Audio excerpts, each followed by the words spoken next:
Good evening. I'd like to call this meeting of the Board of Supervisors to order. And to call to order the meeting of the King George County Board of Directors for the Service Authority. This time we'll stand for the invocation led by Supervisor Stroud, followed by the Pledge of Allegiance.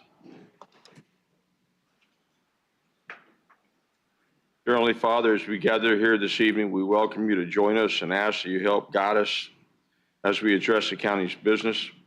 We're grateful for your presence and continued involvement in our county and care for our people. We consider ourselves blessed to live in this great country and county, and thank you for your saving grace and for the freedoms we enjoy.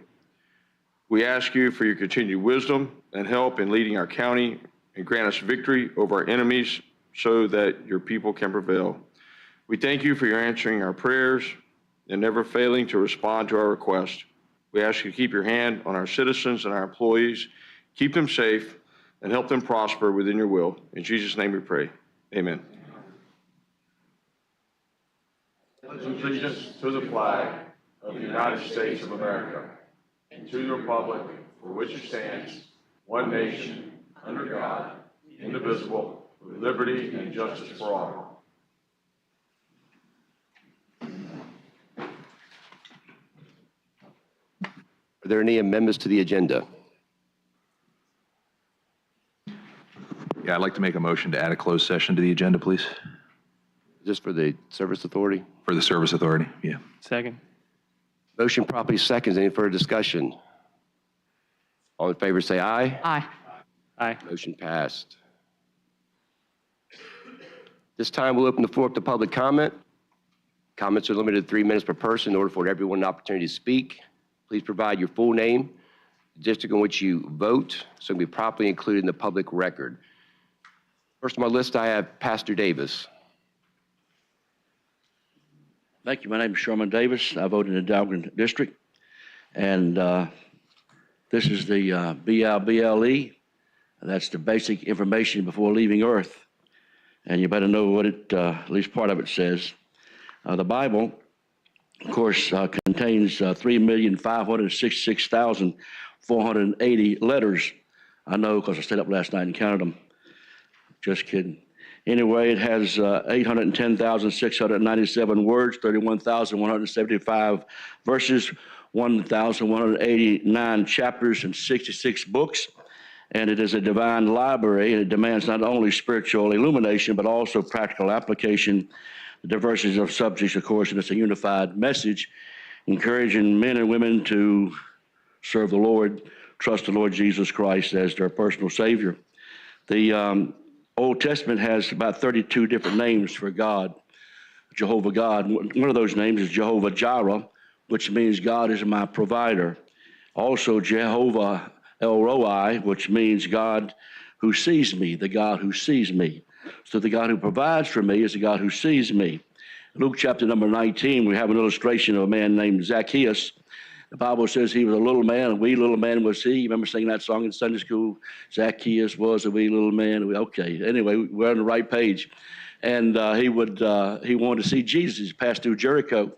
And so he was too short. And so the Bible tells us he climbed up a sycamore tree to see Jesus as he passed by. And but he did not understand is that Jesus also would see him. And so Jesus passed by and looked up and saw Zacchaeus up in the tree. And he said, come down, I'm going to your house today. We'll have dinner at your place. He was excited about that, I'm sure. So he climbs down the tree, and the Lord takes the Lord home for dinner. Now, the point here is there's no story here. This might seem insignificant without that tree. That tree is important. And so God saw Zacchaeus before he's ever born and provided for him a tree. Who planted that? Where did that tree come from? God planted that tree. He plants all trees.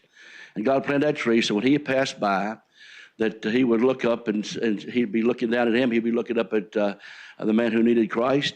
And so that tree is important because it was planted by the Lord. It would supply the need that what he needed to see Jesus.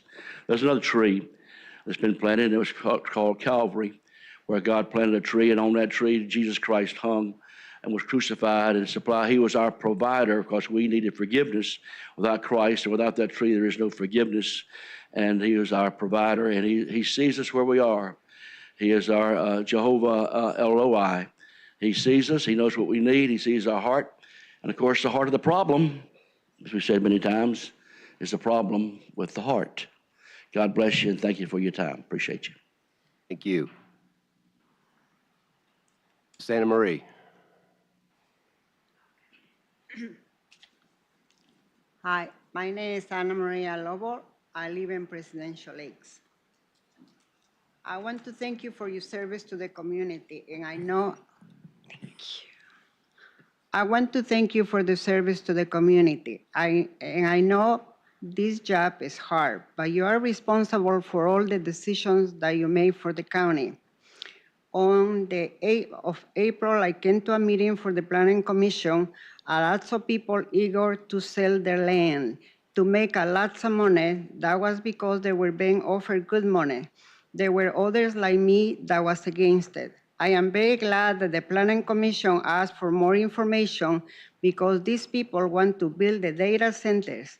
They have been offered millions of dollars. They say will be great for the people of King George because they will have more jobs. But these people don't care about our water and electric power that they will use. The rezoning of farmland to industrial used to make way for the 869 acres complex in the Silstone area for the 19 data centers will affect the county use of electric power and water. I am asking you tonight to make the right decisions for the county. Data centers, solar panels, lithium batteries, rezoning from agriculture to industrial are the things really wanted the best for the county. You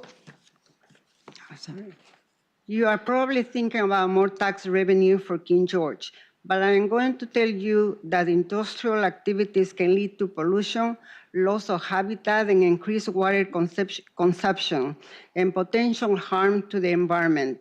Converting farmlands can reduce the region's food production and negatively impact to the local farmers. For this reason, I want you to think very clearly about what you are doing to King George.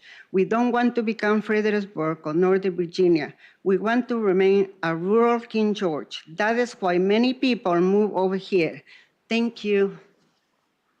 Thank you.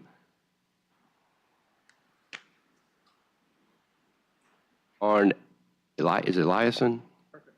Thank you. Good evening. My name is Arn Eliason. I'm from Madison District.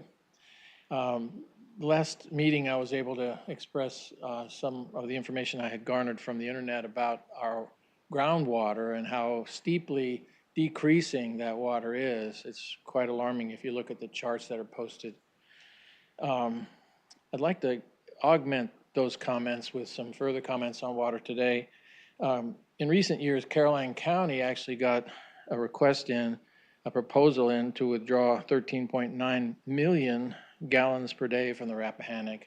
I believe they may have revised that by that number some, but that number alarmed me so much that I wanted to inquire if there were data to tell us how much water is actually in the Rappahannock, because 13.9 million gallons per day sounded like an impossible amount. Well, I found a source that said that at a site near Fredericksburg, approximately mid-river between its source and its end, the Rappahannock has about 1 billion gallons per day. That's pretty amazing. On average, 1 billion gallons per day. So I said, no problem. We've got enough water. Good, we're set. But it's not that simple. As you all know, in certain weather conditions, we get floods, and that's part of the average. And at other times, we have droughts, and that's part of the average. For farmers downstream, it's critical to consider what happens during conditions of drought, because it's then that the tide water tends to affect the salinity, and at the time when they need the water the most to keep their crops watered, that's when the salinity is the worst. Add to that withdrawing water in the amount of about, I don't know, anywhere from 8 to 14 million gallons per day just by Caroline County alone, that seems a bit alarming. I found out that in drought conditions, flow can fall, that is Rappahannock water flow can fall to as little as 18%. I say again, 18% of the average. And that's about 190 million gallons a day. So doing the math, if you add just Caroline's request for their 13.9, that's about 7% of the total amount of water in the Rappahannock during drought. That's got to have a huge effect on farmers. Add to that, Amazon's request has a permit to withdraw up to 1.4 billion gallons per year or 4.4 million gallons per day. Added together, those amounts approximate about 10%. Just those two requests, Amazon and Caroline County, would withdraw 10% of the water in the Rappahannock during conditions of drought. I find that very concerning. Thank you. Thank you. Is there anyone else?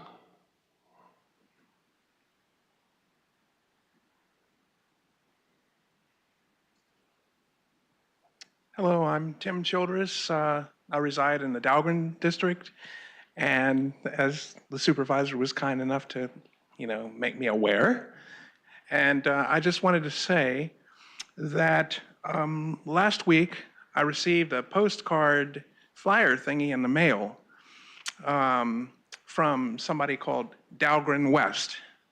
And Dahlgren West informed me that there was a massive data center that's going to be erected, that they plan to erect, approximately 5-minute walk from my residence. I own approximately 160 acres on Washington Mill Road. And this data center is actually going to have an ingress right there at Washington Mill. I'm not necessarily for it or against it. I'm just a bit surprised, and the very fact, of course, that I had to learn what district I'm a member of perhaps attests to my civic participation.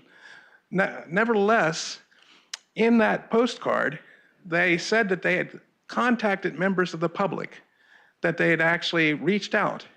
This was the first time that I, or my brother, or a couple of other people on the street had ever heard of this. And as I said, I'm not necessarily for it or against it, but the immediate things that pop to mind are, what effect is it going to have upon the taxes that I pay? What effect is it going to have upon the electricity bill that we pay? What effect is it going to have upon the availability of electricity? Although I do have a generator, that's good, I guess. And I'll be honest, to what extent will it perhaps alter the rural character of this county? Now, I'm not against development, all right? As a matter of fact, I work at Dahlgren, as did my father, right? And over the years, I've met many fine people who came here from other places. I just would like to know some reassurance, and I'm told there's a bunch of information out there, but if I wish that I'd been brought in to the process a bit earlier, since I do have a large stake, in that data center. Thank you. Thank you, sir. Is there anyone else? Pastor Shaw?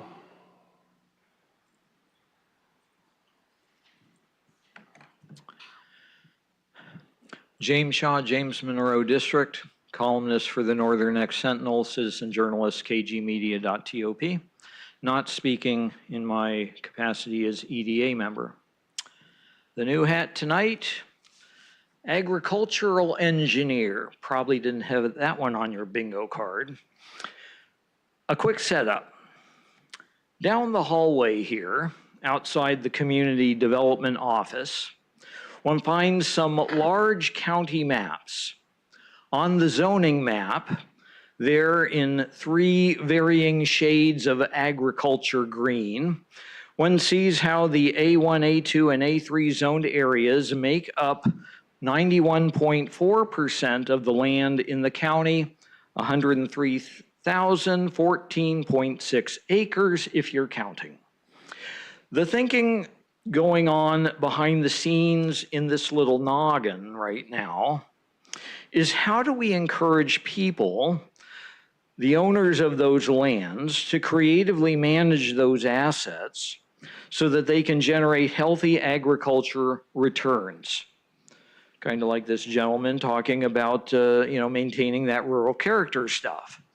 If folks do some smart things to make the workable soil healthier, that soil in our county can potentially return much more saleable products for this and future generations.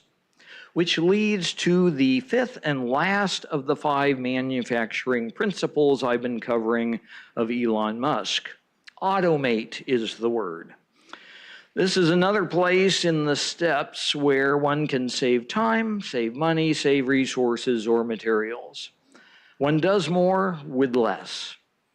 For example, in county operations, after the passage of tonight's FY26 operating budget, 05-11, the people in the treasurer's office down the hall make a left-hand turn and go to the end. They will feverishly prep the data so that a push of a button or two will automatically print tens of thousands of accurate real estate and personal property tax bills. I stopped by the office this morning, and their plan is to mail these out by the end of the week or early next week. So for those who've been waiting patiently in their camping chairs next to their mailbox, your prayers will soon be answered. God bless the King George Renaissance, where automation can mean more efficient county operations and higher profits for our predominantly agricultural county. Thank you. Thank you.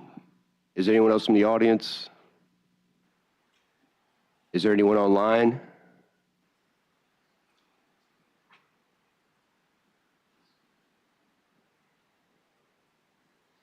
No, Mr. Chair.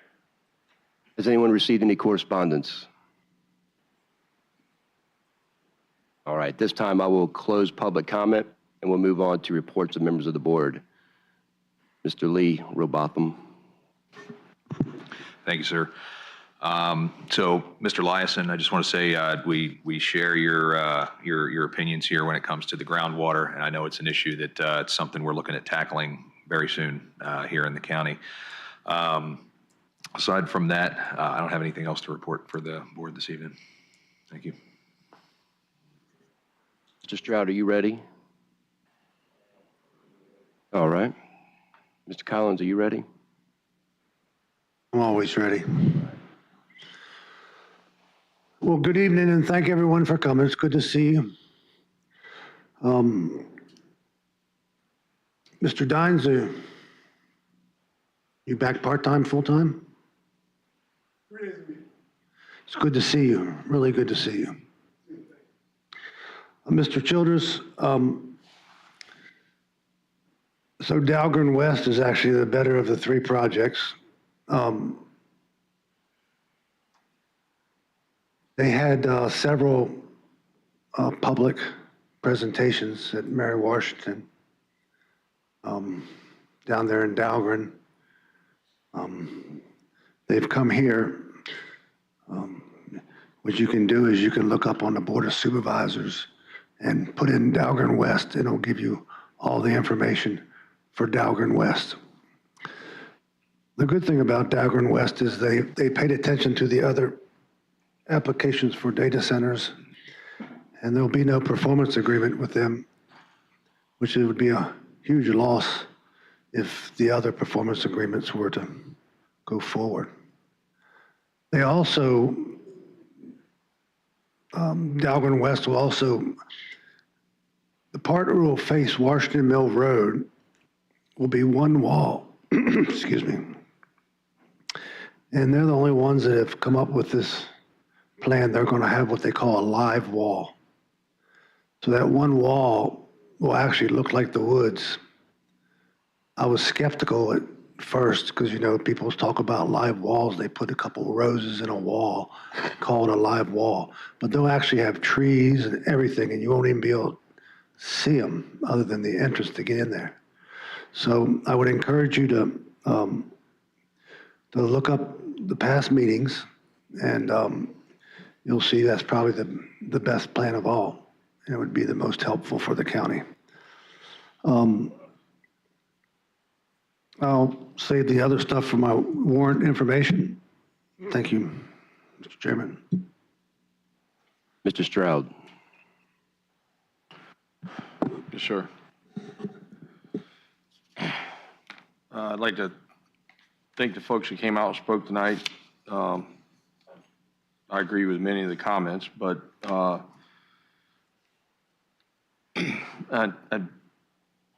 Ms. Santa Maria, you come out and speak, and thank you like every meeting. Thank you for the compliments and the things of what we do. And you spoke about how the county keeping it agricultural and such, but you also come out here and talk to us about keeping taxes low and not spending money. So, it'd be great if, this farmland, the hundreds, if not thousands of acres that we have, if we had some young, fresh 25-year-olds that had tractors and somebody would gift them all this equipment that it takes to run it and the land and such for them to come out and do it. But unfortunately, if you attend some of the meetings that the Farm Bureau puts on and the agricultural folks in the county, there's been a few of them of late that seems like, and I spoke about this in April too, but it seems like the impending doom that we have is agricultural in King George. Unfortunately, I'm not talking about the agricultural, the land itself, although we're headed there, but just agriculture is somewhat dying. And that's because for someone recently graduating high school or college, they don't have the money to buy the land that it would take to support themselves and pay for the land and then the equipment, which the equipment costs are just stupid crazy right now, to get into the agriculture. So they'd have to buy the land, which is a challenge out of school, buy the equipment, which is a bigger challenge. Then you have to buy all the stuff it takes, the fertilizer, the seed, have the time. So somewhere your money's got to be coming in to feed your family while you're doing this. You plan it all, and then you pray that the weather cooperates. And then after you harvest your crops, you sell it, and you hope that at that time there's a market for it, that you can get the money and pay off all your bills. And the thing is farmers have been doing this for a long time. I mean, since the first Thanksgiving, I think. The problem is now it's very, very difficult. We don't have homesteaders. We don't have that here. It's very difficult to do that. There was recently a little over 100 acres that sold here in King George. I went and looked at it myself, and it was, beautiful farmland. And it sold for over $10,000 an acre. Just farmland. We're not talking about a subdivision. So to buy 100 acres and then all the equipment, it was over $1 million just for the land. Somebody takes on all that debt. How do they pay that? Waiting to see if the soybeans and corn and everything's going to pay off. Who's going to finance that? So that's the problem that people are up against. The ag teachers, FFA over in high school that are teaching this stuff, they could teach it, and there's some youth out there that want to do it, which, hats off to them, but it's a very steep hill to climb, especially whenever you go out to Iowa or somewhere like that and get land for a lot cheaper and do it. So that's just the challenge we have here. And the people that are selling the land, there are people there are farmers here, I'm sure, that, they would love to see their land continue to be farmed. The problem is they're facing retirement. And rather than sell their land for a few $100s an acre, if somebody's offering them over $10,000 an acre, they really probably wouldn't be that smart if they didn't take the $10,000 an acre, and they could pay for all the other expenses that come with community living whenever you get old in a retirement home. And that's what people are faced with. So there's people that are looking for an out. If they get the opportunity to sell their land for more, they're going to do it. And they'd probably be a little not smart if they didn't. And most of the people that are probably in this room, if they were faced with that, if you're 75, 80 years old, you got 100 acres, you're going in your retirement years, you hopefully maybe already retired, and your kids don't want to farm it. Even if they did, farming wouldn't pay for you to take care of you. It's a lot of challenges. Those people that are faced with that, they want to sell the land, get the most that they can out of it, and live out the rest of their years and be able to pay their medical bills. So for us, whenever we're voting and it's their land, it's really hard for me to tell them what they can or can't do with it. That's the problem that I come with. They've lived their life. They're now at that age. They made their investment, and that's the only way they can get out of it to pay the rest of their years that they have. It's hard for me to tell them, nope, you're not going to do that. I'm going to tell you what you can do with your land. That's the challenge that we come against. I think TC covered Mr. Childress's comments pretty good. But with that,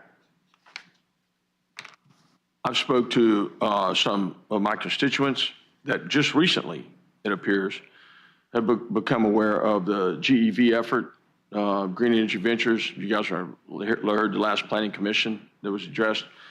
Green Energy Ventures has been around for a while, a long time. They've been coming. They've been talking to the county. They've held a number of events as well, from Hop Yard to different locations have done that. But people still, I've got constituents coming, they're like, we didn't know about this. And, you know, I know that today the county is far better off at communicating things than it was previously. Far better. I get the King George alerts, and if anybody listening in or anybody hasn't signed up for those, you need to go to the website. There's a link in there, and you can click on it, and you get alerts right to your phone. It tells you what's going on. There's even a map now of things that are going on in the county. It tells you about.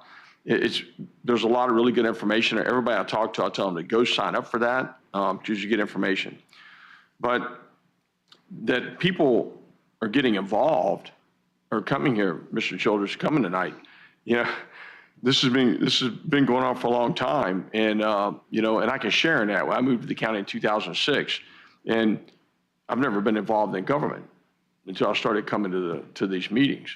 But there's a lot going on, and the more people that get involved, the better off we are, and the better we will be. Okay, the people that understand that. But my constituents at GV now, they're like, hey, this is going up. What about us? Okay, so, you know, and I'm listening to what they have to say, and I want to make sure that as it progresses, that we look and make sure that those citizens that are affected, just like yourself, are looked after, that something is done for them. One of my constituents actually retired, bought an acre of land right across the road on the other side of the asphalt, almost from the entrance. It was the entrance. GV came and briefed a couple of meetings ago that they had moved the entrance. That was because it was right across from this guy's house. And he bought an acre of land, retired out of the Air Force, and lives there. And now all of a sudden he's got a data center out his front door, and he thought he was in this agricultural community, not knowing that there's an industrial area right where he bought, you know. And you don't know these things. I mean, the people in this room probably do, but there's so many citizens that we have that don't even know about a comprehensive plan. They don't even know what goes on in the government. So I encourage people, as you're out and about, mention the Board of Supervisors and encourage them to go to the website and get involved and spend a little time and become aware of what's going on. And, you know, one of the best people we have out there is Miss Anna Marie, because she's involved in everything. And whenever she's at Food Line or wherever she's at, if you want to know something, you ask her, because that's one thing, she's involved. And that's what we need, more Anna Marie's out spreading that word, because it amazes me that people still don't know, but they don't. I did stop by the annual Fire and Rescue Awards luncheon last Sunday after church. Stopped by there and saw what's going on. It was a good event. They acknowledged the young folks that was at the YMCA whenever the individual that I guess had a stroke while he was swimming. So it was a pretty tough thing, but it was really nice to see the young people got involved and helped save the guy's life. And then of course that our fire department were there, and I met a number of our our volunteer fire and rescue folks. So a lot of people don't realize we have volunteers, fire and rescue folks still, and we need more of them. And we need to do a better job at recruiting them and getting our volunteers out there, because for those that remember in high school, whenever you had, you're the classmates yourself, and you got to put a light in your truck, your jacked up 4-wheel drive or whatever it was, and then your pager went off, you got out of class, you're like, your math test is coming up and you're hoping your pager will go off, somebody will set a fire somewhere, and then you duck out, you go out to save somebody's life or do whatever. So put out a burning cornfield. Those times we need to bring back and get the volunteers. I also noticed as I was driving around, and I would like to see if we can't look at some restrictions on signs.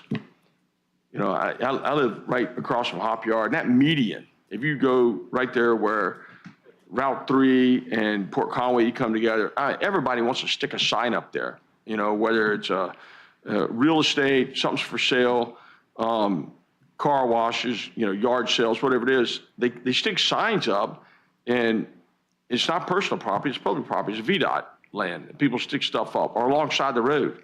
And it just looks, I think it looks trashy. And see if there's not some way we can, I don't know, do we get,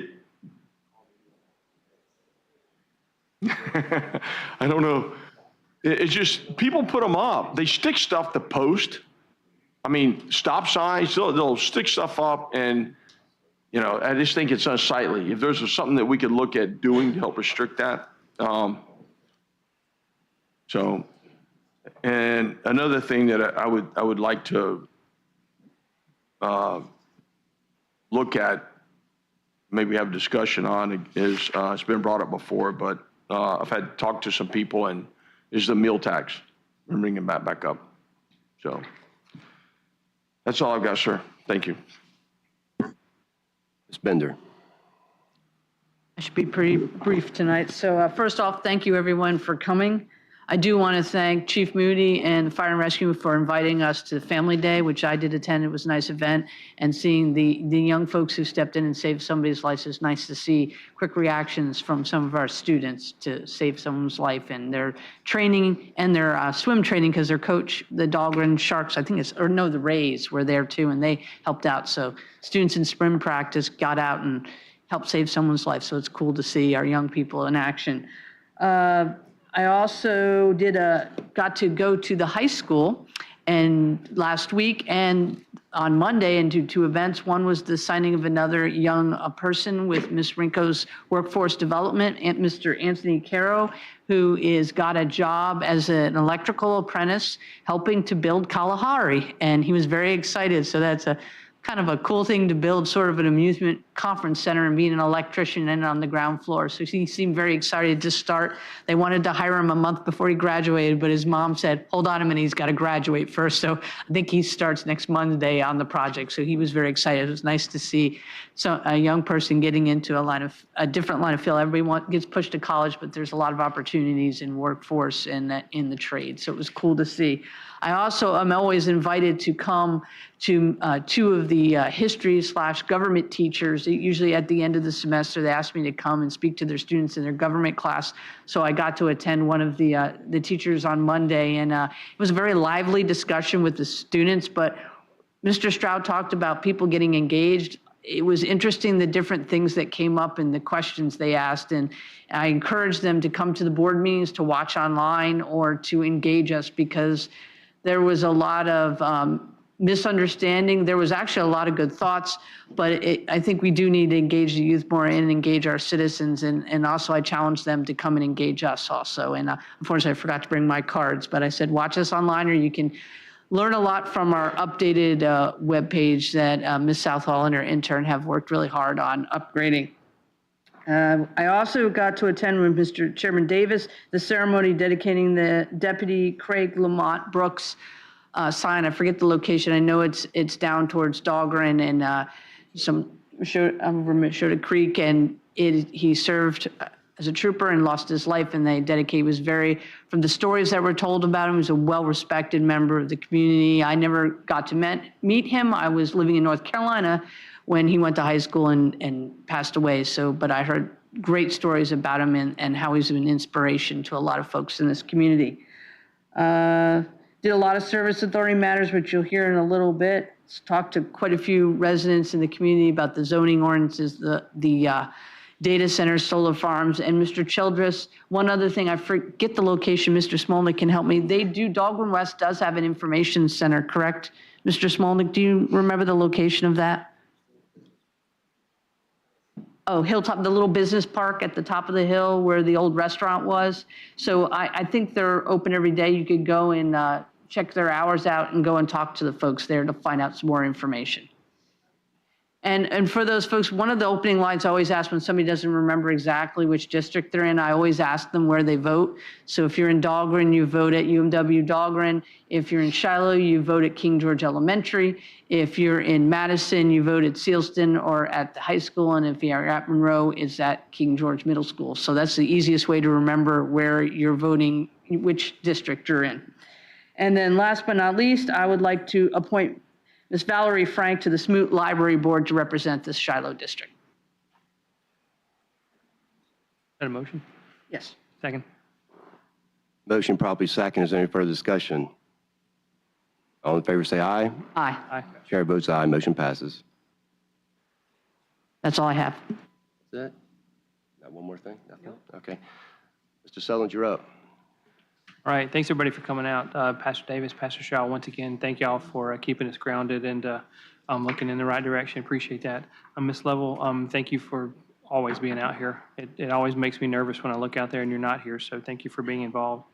Mr. Lyson, I agree with you, 13.9 million gallons a day. That's way more than that small county is going to be able to use. Makes me wonder where the rest of that water is going.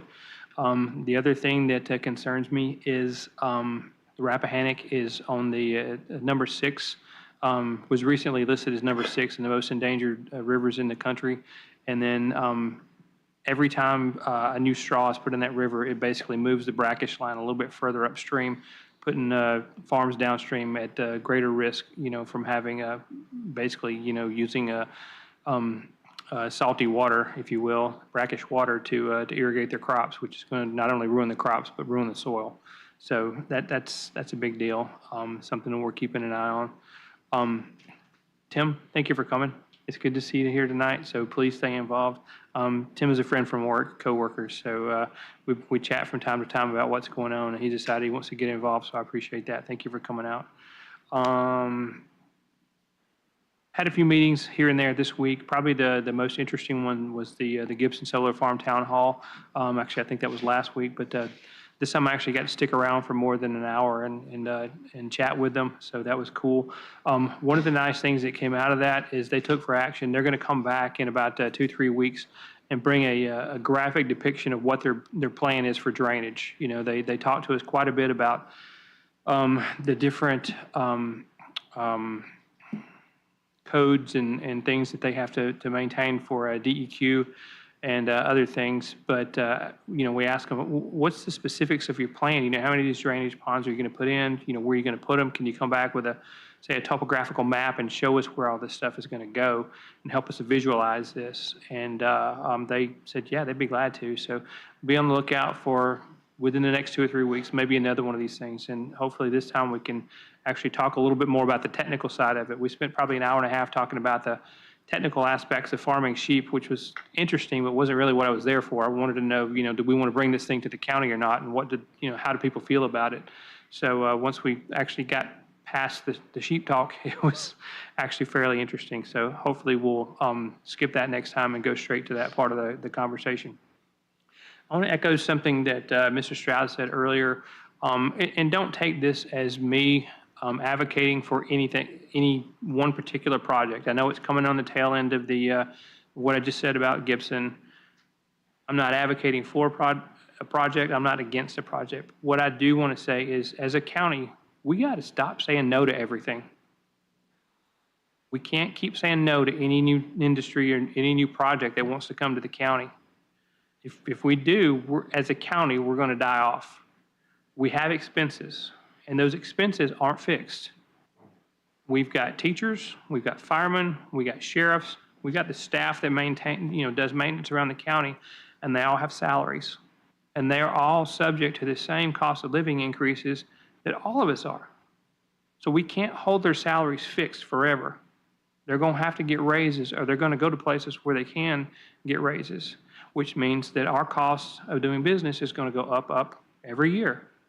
That's just a simple fact of life. So to balance the cost versus revenues, something's got to give. Over time, it's either going to have to be raise taxes or bring in some kind of project that brings revenue. We can't keep saying no to everything. Again, I'm not advocating for any one project over another. I just want the people that keep saying, don't raise my taxes and don't bring anything new in. Y'all need to learn some basic math and recognize that we can't get there from here. Not forever. When I was at the Gibson Solar Farm thing, a sweet, sweet lady approached me and she's like, did you raise my taxes? I said, actually, I didn't tell her no at first. I was like, actually, I did. I doubled them. And I used to go to church with her. I go way back. She's like, if I didn't love you, I'd slap you. And I'm like, okay. But I was joking with her. She knew it. I was like, no, we didn't raise your taxes this time, but we're getting close. I mean, it's getting harder and harder to balance the budget and take care of the people that need to be taken care of. And by saying that, I'm talking about the retirees not raising their taxes. I'm talking about the county staff. I'm talking about the teachers, the firemen, the sheriff's deputies, the works. You know, the math is not going to always balance the way it is right now. And so we're going to have to do something to upset the status quo and make a few changes. I don't say that as a threat. I know I've heard people talk about this in the past, and there was visceral response from the other side. Y'all always threaten to cut teachers. I'm not threatening anything, guys. I'm just explaining basic math to you. And I realize I'm preaching to the choir because most of y'all are in here every 2 weeks and you hear this anyway. I'm really talking more to the folks online that are going to be hitting me up on Facebook tomorrow. Did y'all know that I'm a mouth-breathing idiot and a moron? Whatever. But anyway, thank you. Appreciate it. Yeah, I noticed that. I'm in league with you, too. Anyway, yeah, so I hate to sound like I'm trying to lecture. I'm certainly not trying to lecture. I'm not trying to, threaten anything. I just want y'all to take a step back, look at the mathematics that are involved here, and recognize something's going to have to give. So, thank you. Thank you, Mr. Stones. Well, the good thing about going last is they cover everything I want to talk about, which is always good. So, but I did get to do a lot this week. I keep saying I made a promise when I become chair, I'd hit as many events as I could. I've been spending a lot of time in the schools. I went to the CT Eats, last banquet that they had, just to see some of the good work that they're doing. And all those people down there, from Terry Wrinkle, just so many people volunteer their time every single day to be in the schools. And way more beyond than what probably any of us do. It's just amazing. And they love what they do. People aren't talking about making money when you love what they do for some reason. You know what I mean? If you love your job, that's what you want to do. I remember when my dad came here as a pastor, they were like, well, we can't afford to pay you. It's like, well, this is what I'm called to do. So we'll figure that part out down the road a little bit. And so it just a shout out to them and all that they do. I said last week they got some awards and our superintendent got recognized. It was really just great. And then I went to the high school graduation up at Fred Nats Park. We had a really good time, and my family came in, and we just got to enjoy ourselves. I did go to the bridge dedication for Craig Brooks. I went to school with him. Sean, you went to school with him. Just a really good guy, and just he died so young. I wish that people could have gotten to see the man that he was and what he was turning into. But just he didn't become a police. Some people can get into professions for wrong reasons, but he got into it because he loved people. And how could he best serve people? That was just his attitude in life of what can I do to just serve people and what avenue would that be best used at. So he was just one of those guys that was super intelligent in school, and I made some jokes at the dedication about it. It's like, he could have been an engineer or a doctor. He went to college. He was just a super smart guy. But what he cared most about was just how could he serve people the most. So he did that. So we got the opportunity to dedicate that bridge. His family was so happy about it. It was just so touching to be there, be part of that. And I really enjoyed it. It was good. I did get today, I went to, we have like 5 members in our community that are over 100 years old, which is crazy, right? And 3 of them are at Heritage Hall. So I got to go over to Heritage Hall today, and I took my wife because her smile is better than mine. And I took my 5-year-old with me, and she made her rounds, and she was talking to people. And You know, she had just lost 2 of her teeth, so every time she run into someone who was elderly who had missing some teeth, she goes, "You're like me, you're missing teeth." And she just put a smile on everybody's face, and we had a great time. And we got to recognize those ladies over there that are 100 years old plus. So it was a really good time, and something that if you don't get a chance, you should probably do more of it. I'm going to take the time real quick just to walk everybody through this, because I know if someone says you just go to the website and just sign up, all of a sudden your head starts going, it's you know, you start thinking, I got to do stuff. It literally, if you go to the King George website and you go to How Do I, and just hit that link at the top, just put your cursor on it, you literally, right below it says, sign up for general notifications, all right? And also emergency alerts. So, you don't have to get on Facebook and ask what's going on 301 and 206, or what happened at the Machota Creek, and we had an airplane crash this past week. It'll be on there. And there's a little box on there where you can check everything you want. If you want alerts from the library, if you want, public hearings. Because a lot of this stuff, before it comes to us, it's been in the process, some of this stuff, for years before it ever gets to where we are making a decision on it. And I understand. I've lived here almost my whole entire life. I live on the other side of Machota, on the other side of Burgess' gravel pit from you. Yeah. So if that thing goes in, I did a lot of research in to see how is it going to affect that creek, what's it going to affect. So Machota Creek is my favorite place in the world. You know, it's just, some people, it's just a mud creek with catfish in it, but it's home for me. And so we've done a lot of research into that. And those people are very, very receptive. They have done so many different public hearings, and they bring in their whole entire staff, and they don't do a lecture. They sit there at their boards and meet you and talk to you and answer your questions, and they have just been awesome. And the state of Virginia's taken their project very serious, because it's one of the only ones that of all the data centers, that's the one that they've reached out and contacted us and said, okay, this is on our radar now. So they're making some headway, and they are doing a lot to appease King George County and keep it. The people who are selling that land have been King George residents for generations, and they're not moving out. It's just that, their dads have passed away, and they're getting older too, and their dad's vision was to do, and they want to bring something here. But just reach out to them. They are in the office park if you're going towards Dahlgren, right before you get to the hotel, that one right there on the right, so you can stop in there and see them as well. With that said, thank you, everyone, for coming out. Thank you for caring about your community, and thank you for spending time with us tonight. So we will close reports of the board, and we will move forward on this. All right, next up, we have the consent agenda. I'll make a motion to accept the consent agenda as presented. Second. I have a motion properly second. Is there any further discussion? Mr. Collins? So on the general funds, I noticed there was quite a expenditure in janitorial supplies again. Mr. Smolnick?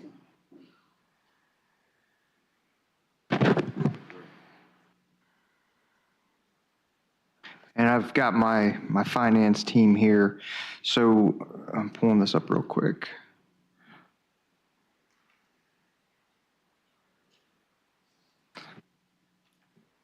With Born and Sons, I remember seeing this here. Let's see.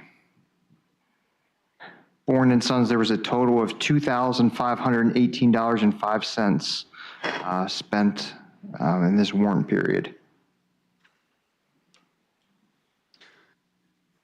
Yes, sir. So I could probably clean every house in the county with $2,000 some odd dollars. So I don't know where all these janitorial supplies are going, but I'd ask you to look into that. And the other thing I noticed on the warrants was things now are being captured as other supplies. So when in the past, we haven't captured things as other supplies. So other supplies is something. Usually that's a good way of disguising an expenditure that you don't want anybody to know about, is as other supplies. So we need to stop capturing other supplies and have the specific supplies that are being purchased. If you look through the warrants, you'll see a lot of other supplies. Mr. Smolnick? Yes, sir.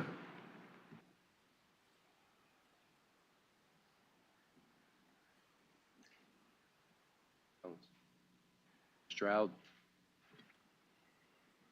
Sure. So the 0508.02, the EDA Railroad, the for the railroad, right? Yeah, it's like $5,000. These were two different purchases. So prior to my arrival here, there was a deed of gift, and a rail spur was gifted to the Economic Development Authority, and somebody accepted that deed of gift. With that deed of gift comes the maintenance of a rail spur. Reinhardt Railroad they're out there, they do their quarterly inspections every year. There's two different, I believe those are two different quarterly inspections and repairs needed to that facility. And actually, I walked the spur of railroad with our general properties department, some of the representatives, and they actually spray and weed the rail line. So we are in conversation. This is a very, we talk about this at my EDA. The question is, how do we get rid of it? How do you get rid of something that was gifted to the county and somebody accepted? Where you're going to have to give it to somebody else and they're going to have to accept those responsibilities.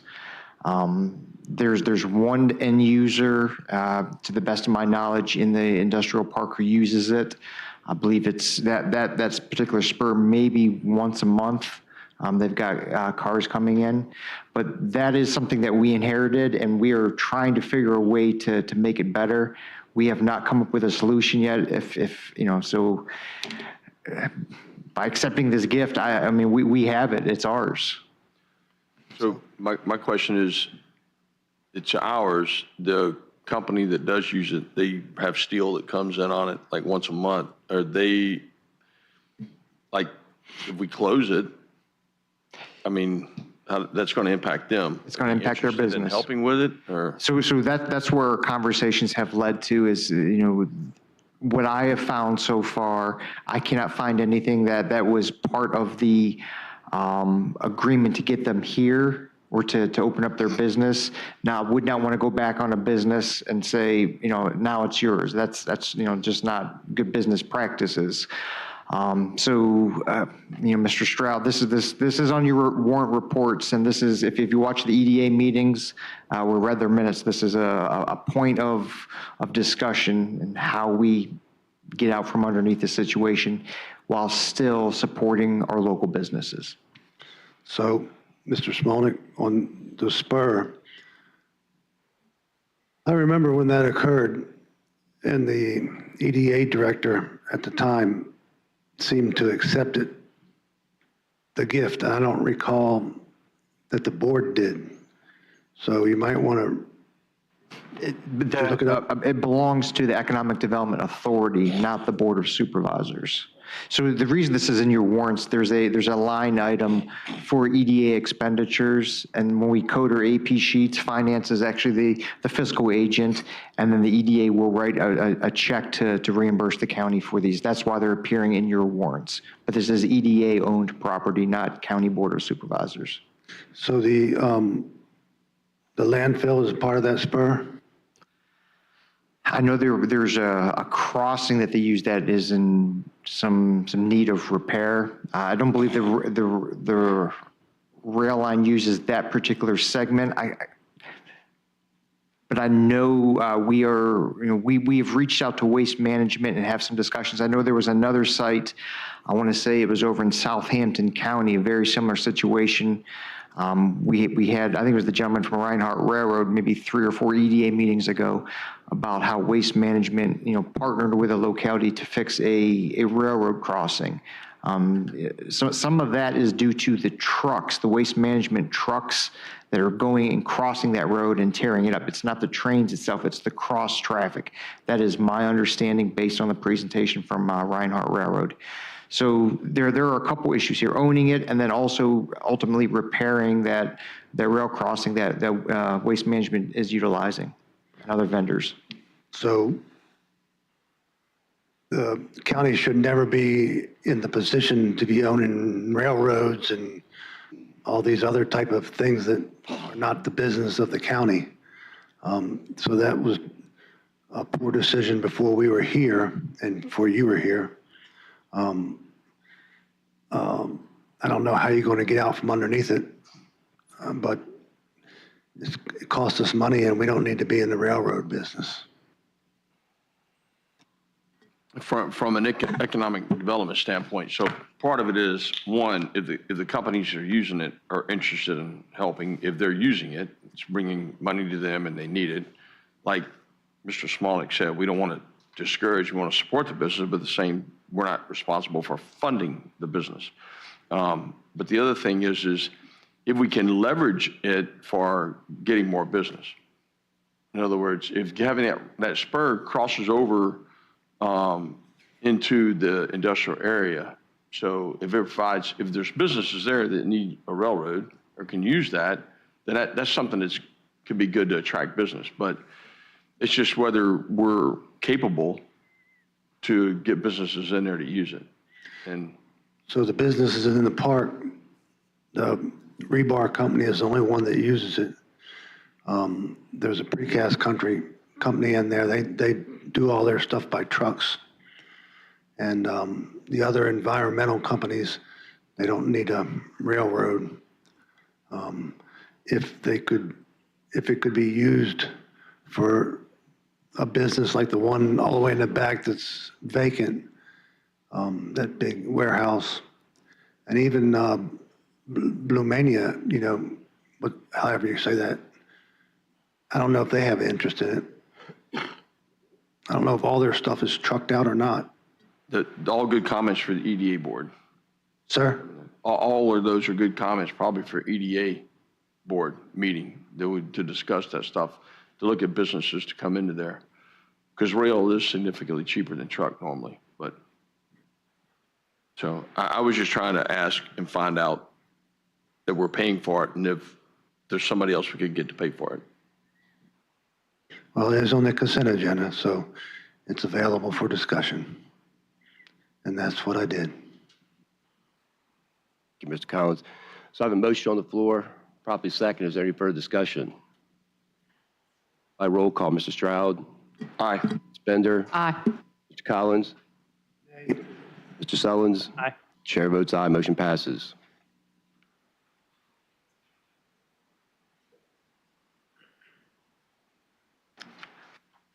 All right. Next up, 0508.06, issue for warrants. Is that right? Parks and Recreation Fund? Or is that already in that? All right, we did the whole thing. All right, so we move on to the Board of Directors. I can't do that. Is there any constitutional officers here? Regina, anyone who wants to speak? All right. Thank you. Thank you very much. We will move on to the Board of Directors for the Service Authority. Do I have a motion on the consent agenda? I make a motion to pass the consent agenda as presented. Second. I have a motion properly seconded. Any discussion? All right. We will do a roll call vote. Mr. Woodbotham? Aye. Mr. Collins? Aye.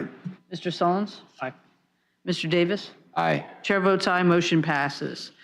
Our next thing we're going to be up to is an agenda item. So this is listed as an action, but it can be moved to discussion only. This is concerning the pump and haul of sludge and wastewater from our plants. For those in the public that don't know, is we only have one sludge press right now, is where all the sewage and septage is taken from the Hop Yard, Fairview Beach, Perkins Corner, and Oakland Park plants to Dahlgren to have it pressed, and then it's taken to the landfill.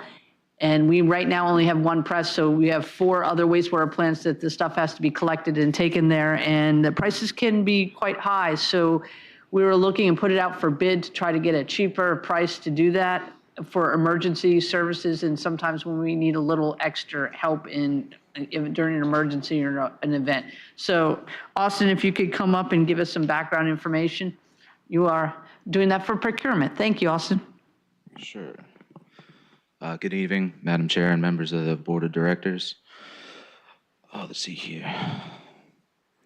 Procurement issued IFB number 0513-2025-1400 to solicit responses from qualified sources for a contractor to provide all services, labor, and materials necessary to pump and haul wastewater. 5 bids were received for this project, and at 15 cents per gallon, Local Services LLC was the lowest responsible bidder. Work will be performed on an as-needed basis and be funded by the Service Authority. We'd like to recommend an action would be to authorize the Board of Supervisors to execute a goods and service agreement with Local Services LLC at the rate per gallon of 15 cents, subject to approval as deformed by the county attorney. Thank you. I'll open it up for questions. Mr. Collins? So I see on this 21 bid form for local services, it says addendum number 1 on 5-2. What was the addendum? Just the questions asked before the deadline.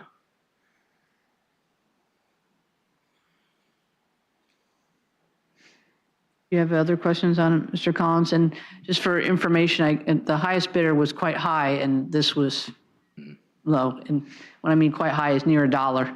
Yeah, I believe it was 89 cents. Yes.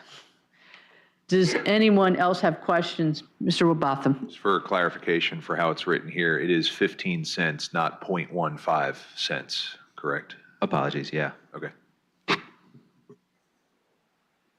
Mr. Rasavi, for the public knowledge, would you like to add anything to this while we sort it out, or did I get a good explanation of it? Would the board like to hold, we can have an action tonight, or I can put it back on for the next meeting? What is your pleasure? So I always like to not have an action right off the bat. Robert's rules, just have a discussion and then action. Why I brought that up is because currently the service we're using, we are paying a much higher price for that per gallon. So we're trying to save the Service Authority money. This bid was out before we lost our pump truck driver, and we are interviewing an applicant tomorrow for the pump truck driver. Mr. Solons. Since this bid is so much lower, are we giving up anything in terms of services or safety or anything like that? Austin? No, sir. We actually do use this company right now for our roll-offs at Dahlgren for the sludge. So I don't know if you've ever followed one of these trucks on this particular company, but you can smell it from Fredericksburg to here. I don't know what's going on with those trucks, but you can't get that smell out of your car. Yeah, but I've been behind other poop trucks that haven't smelled like this company. And they used to drop off their kid at the middle school, and they'd have to fumigate the whole middle school after they dropped off their kid. I just don't know why their trucks are. You get behind one, you'll know what I mean. Well, they do perform a very valuable service. Madam Chair, Go ahead, Mr. might be a good time to interrupt.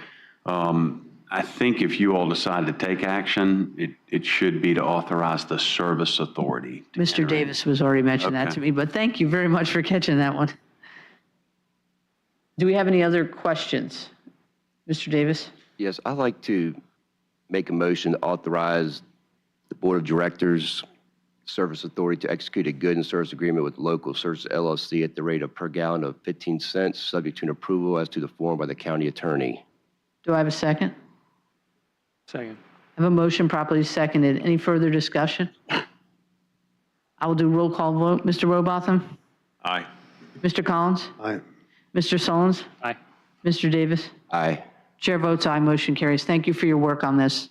Currently, we're paying 23 cents per gallon, so 15 cents is a big reduction in the cost.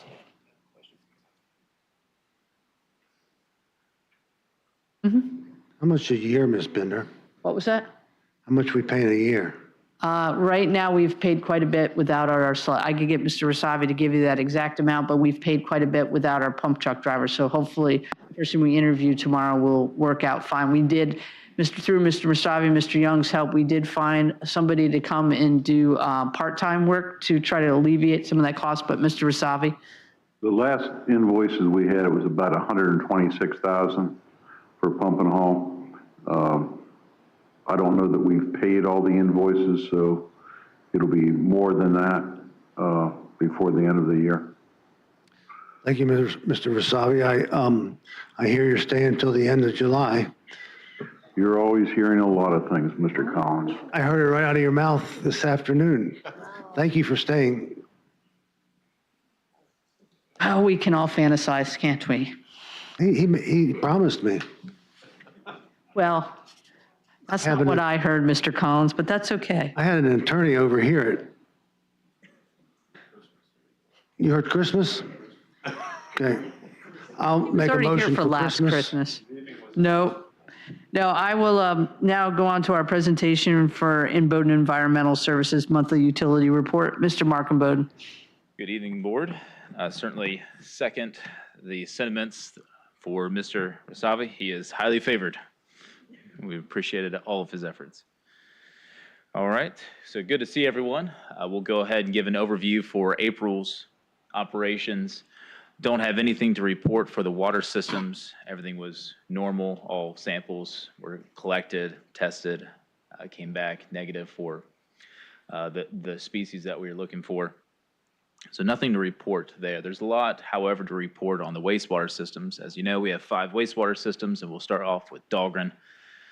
SEI, which is a controls company that the county uses, they have begun troubleshooting tasks for the SCADA PLC communications, and that is essentially, the SCADA is the computer operating system for the wastewater treatment plant. The Dahlgren system is a fly-by-wire, technically, treatment plant, and it was designed and upgraded back in 2015, 2016 era to meet nutrient requirements, nutrient reduction. A lot of the controls, a lot of the probes, a lot of the equipment that was installed and designed back then, since we've been here, it has been obsolete, non-working, and this is an effort to regain that operational control that the SCADA platform will give you.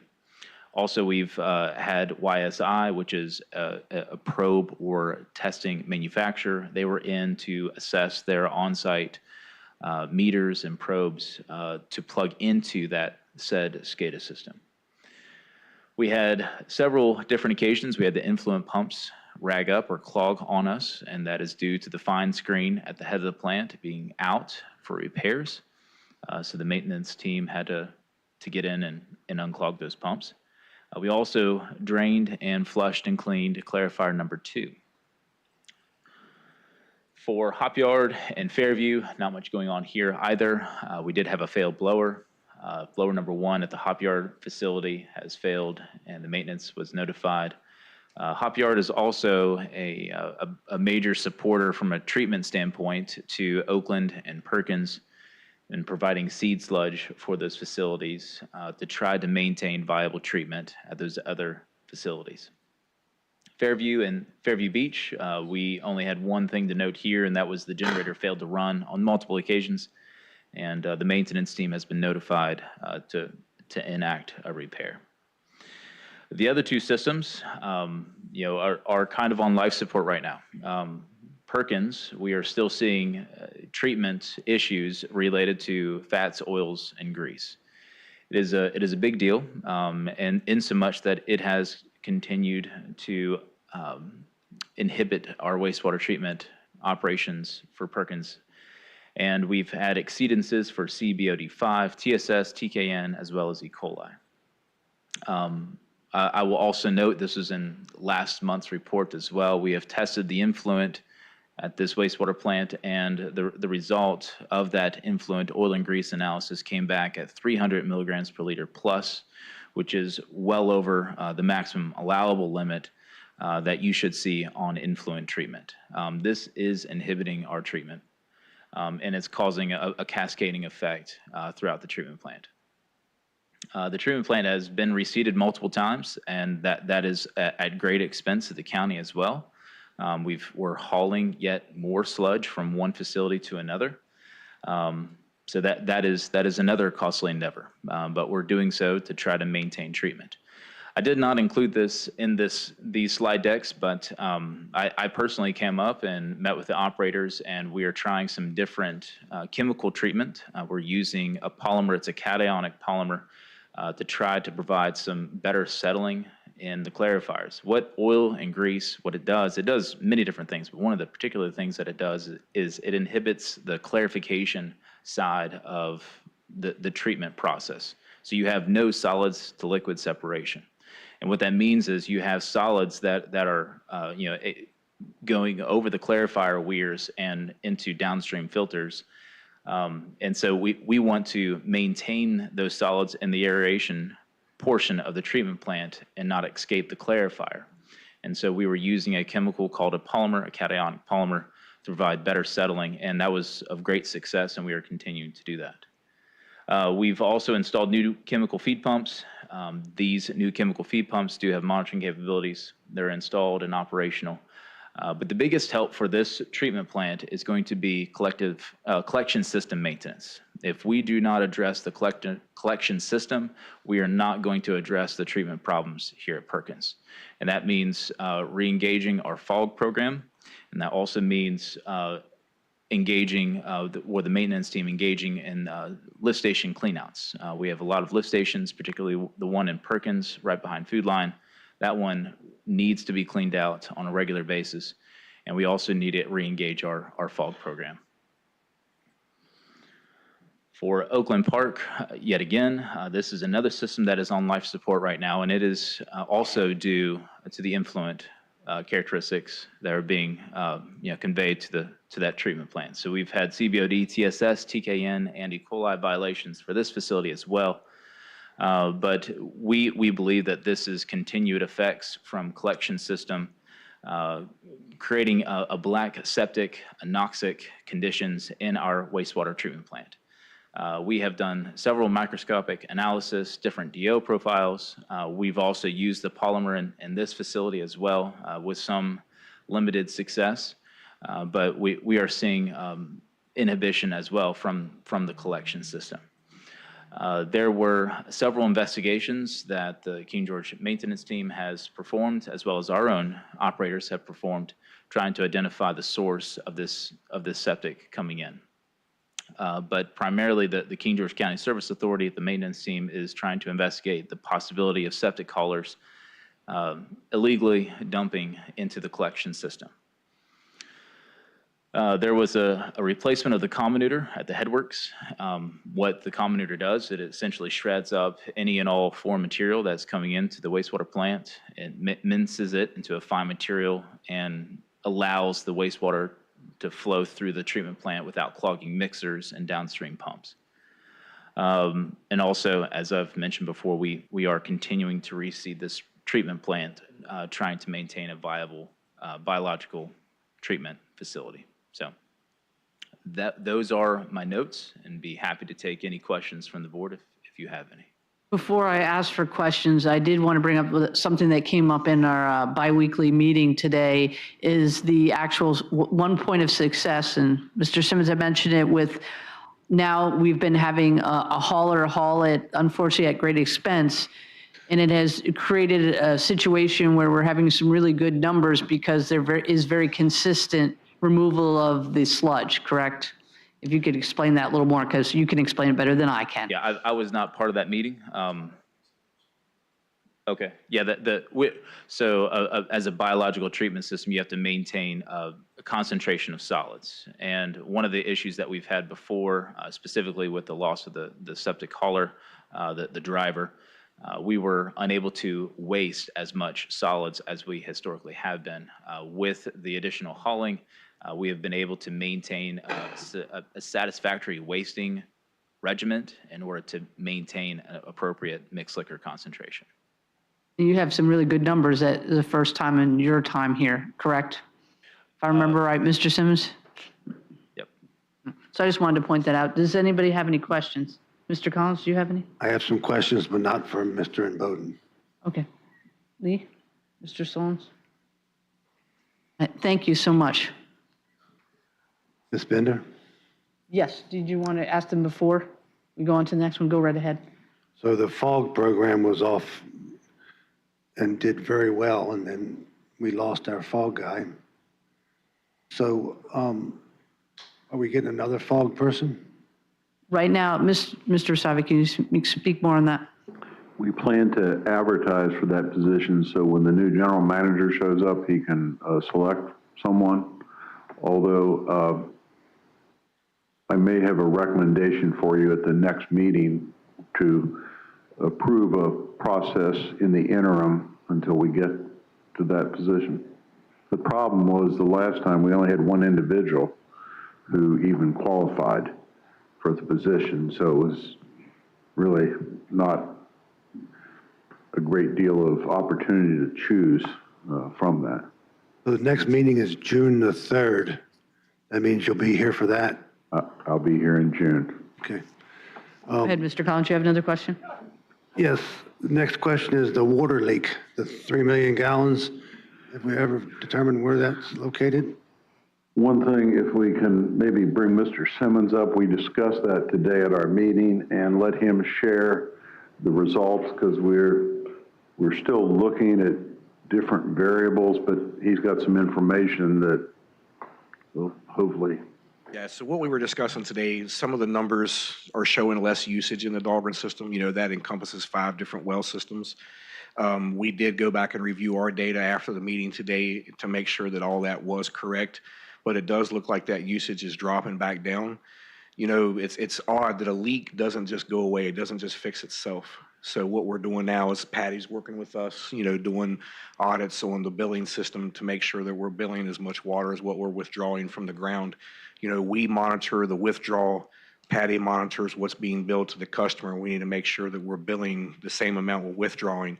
And what we've found is that it doesn't match. So we know that there's a leak out here somewhere. There's still a leak, but we just, the Virginia Rural Water Association is coming back next week to continue looking, and they're also going to provide a report to Mr. Rasavi as to what their findings are. So it is a, you know, work in process, but we do still have a leak. It's just not as bad as what it was for the last, I mean, it's been going on for 8 months or so, you know, so it is starting to look better. The usage is going down, but we're still not sure why.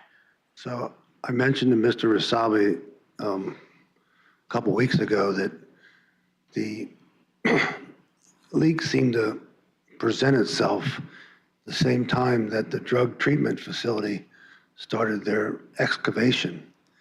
And their excavation is right next to the wetland, and it was right next to a pump station there. So when they get these folks out, can they go over and look at that site? Absolutely. Mr. Rasavi has communicated that, and that's something that they will take a look at. Anything that anybody can share, we'll take a look at. So that, I actually kind of previewed that area myself, and the wetland there seems to be more wet than it has been in the past. You know, I need to know exactly where that's at. I'd like to go look at that myself. So the drug treatment center is down on 301 by the storage, Okay. and the pumping station is right next to it on 301 with a little access road, and then all the wetland is right back there. All right, I'll go take a look at that. You've got my curiosity on that one. We're also, Bowden is going to have all the wells at the pump, they're calibrated and checked to make sure that they're reading. Make sure there's not a mechanical failure. Yeah. Just to rule that out. So, Ms. Bender, on Perkins, and so everybody has been noticing the pipes being put in from Hop Yard. It looks like they're moving at a pretty good rate. So Perkins will be offline. The sooner the better, but it's moving in the right direction. So sometimes you hear the reports of how bad Perkins and Oakland is, but there is solutions, and they are being taken care of as we speak.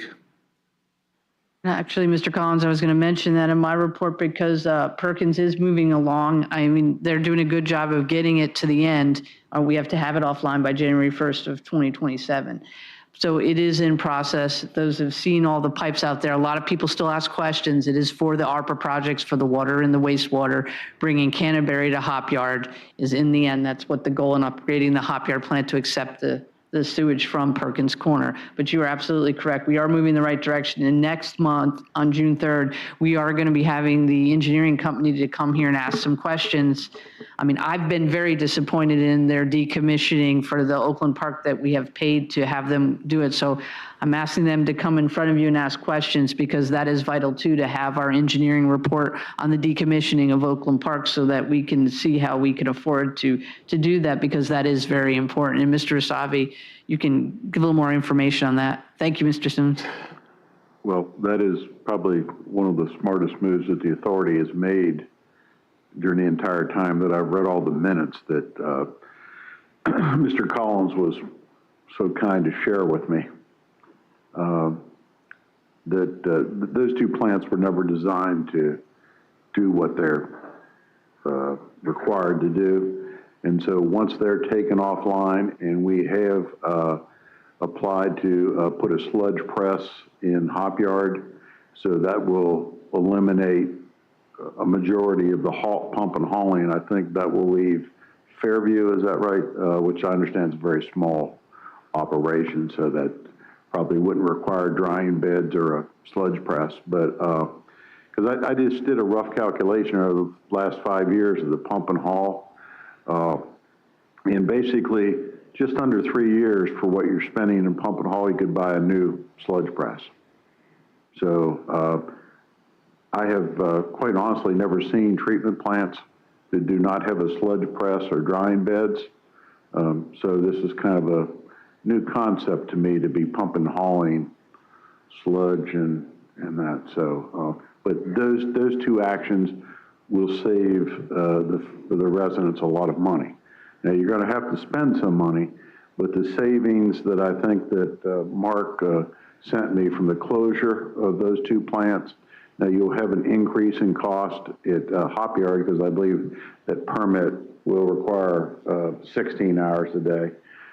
So there has to be an operator there, but the overall savings will be significant enough that I hope it will be able to pay for the debt that's going to be required to run the lines from Oakland Park to the Hop Yard plant. And then there's some other things we're looking at that may have some potential to generate revenue and so forth. So the Perkins Corner, just so people know, that was put in for the elementary school only, and it was put in with no permit and no bottom. So none of us were here for that. So it's just been a disaster, because all that area up there is going to Perkins Corner, which is never designed, wasn't permitted, on and on. So it's been a disaster forever. So this board is going to get rid of Perkins Corner, so we won't have that disaster anymore. But Ms. Level, it's not costing us any money, it's ARPA funds. Mr. Collins, you have any more questions? I'm going to let you ask all yours first. Now, I will tell everyone on June 3rd, also, we were going to be asking Bowman Engineering to come and talk to about what they've, so far, the calculations for the immediate upgrades that are needed at Dahlgren, so that we can keep it in compliance and stop paying money back for the WQIF funds. We've found that that grant, though, was a grant and probably really thought it was going to be a great thing for the service authority. It was not, because the engineering work at that was done probably wasn't the best fit for that plant. And Mr. Rasavi can give you some initial comments about what they've sent us.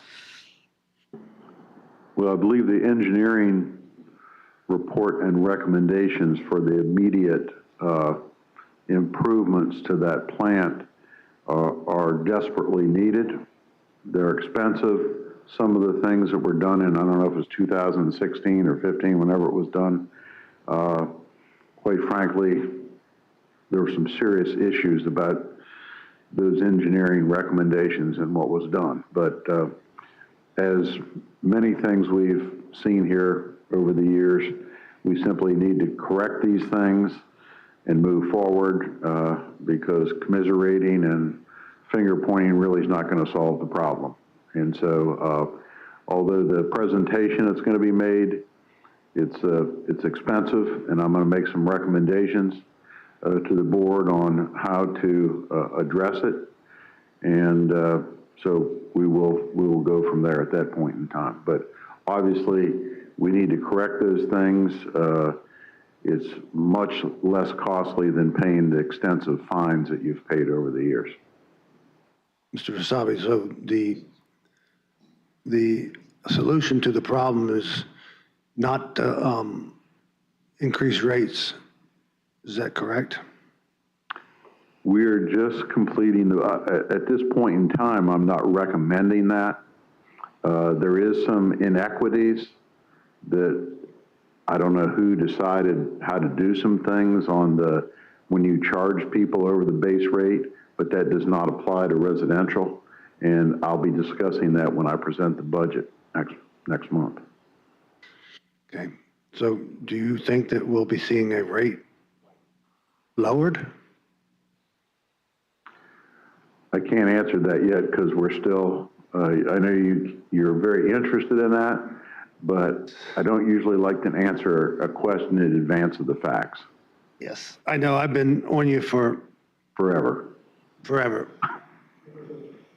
And Mr. Collins, the whole team has been working real hard. It's just trying to sift through the data and the lack of data and get the accurate numbers has been a chore for everybody involved, but they worked really hard, everyone, from the Service Authority to Finance to Norm. Yes, Ms. Bender, but you have to also recall that there's basically been nothing done with the Service Authority, nothing positive until the last year and a half, 2 years. So kudos for everybody. It's, we went from a worse than a disaster to finally getting on the right track. Everybody that's been involved in Bowden, Mr. Rosavi, Ms. Bender, I thank you, and the citizens thank you. But that's why it's so sad if you would leave us, because you have done such a great job. Gotta get one more pitch in. Mr. Davis, you do have a question. Yeah, basically more of a statement. I do have constituents that approach me and approach my friends, and then they call me and approach my family members, and we ran on some of the things we want to do is fix the Service Authority, and you have to understand we inherited really it's a 30-year problem. It's not a shot at anyone out there.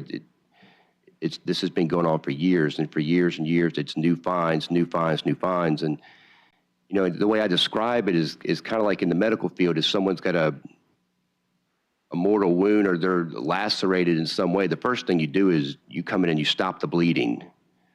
And so the first year that we were in here, which, last year in 2024, we spent time stopping the bleeding is what we had to do. We had to get to the bottom of why were we getting fines? And questions that just simply weren't being asked. How do we stop getting fines should be the first thing that comes to the list. So we asked for the information to come out of things that were critical, where were the fines coming from? And so our first goal was to tackle those things, fix those things so we don't get any more fines, and really build a relationship, which Ms. Bender has done a great job of just building that relationship with DEQ to show them that we're serious, to show them that progress is being made, to show that we're getting in line with the things that they want. And so last year was the first year in a very long time that we didn't get the $1 million fine. And so there's constituents out there. I know it's tough. I know that some of the bill has been passed on to you, which I don't agree with. I don't think it's right. But the first thing we did last year was we had to stop that. And now the progress is moving on to putting in the infrastructure, to getting rid of some of the other things that are problems for us. And that infrastructure that's getting put in is rolling right through the industrial areas. So we have industrial businesses that want to come here and partner with us. But if opportunity knocks and you're not prepared, opportunity just moves to someone who is. That's the way opportunity works. Opportunity doesn't care who goes to space. It just goes, do you want to go to space? Okay, no. Okay, not you. And it just keeps going to defines the people that want to go to the moon, and they get to go.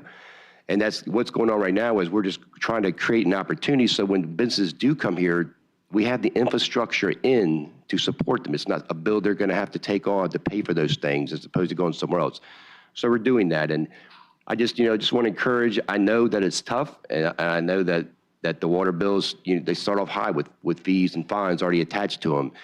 But there is light at the end of the tunnel, Ms. Anne Marie. There are, like I said, last year, the first year, we didn't get a fine. And we're working on this year being another one that doesn't happen. But we're also looking to pair more and more things that, why those things pop up in the first place. So just thanks people out there for their support. This is just feedback I get from my constituents, and I just wanted to pass that on to them. Thank you, Ms. Bender. Thank you. Mr. Solons, did you have any questions? Mr. Robotham? Thank you very much. We are going to move down. I know there's some folks that will be very excited about this next report. Mr. Rasavi, the irrigation meter.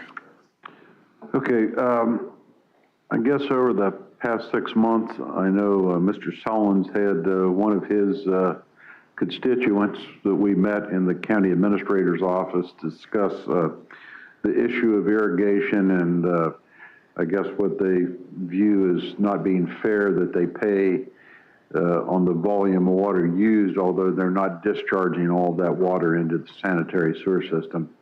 So we've been exploring a number of different options.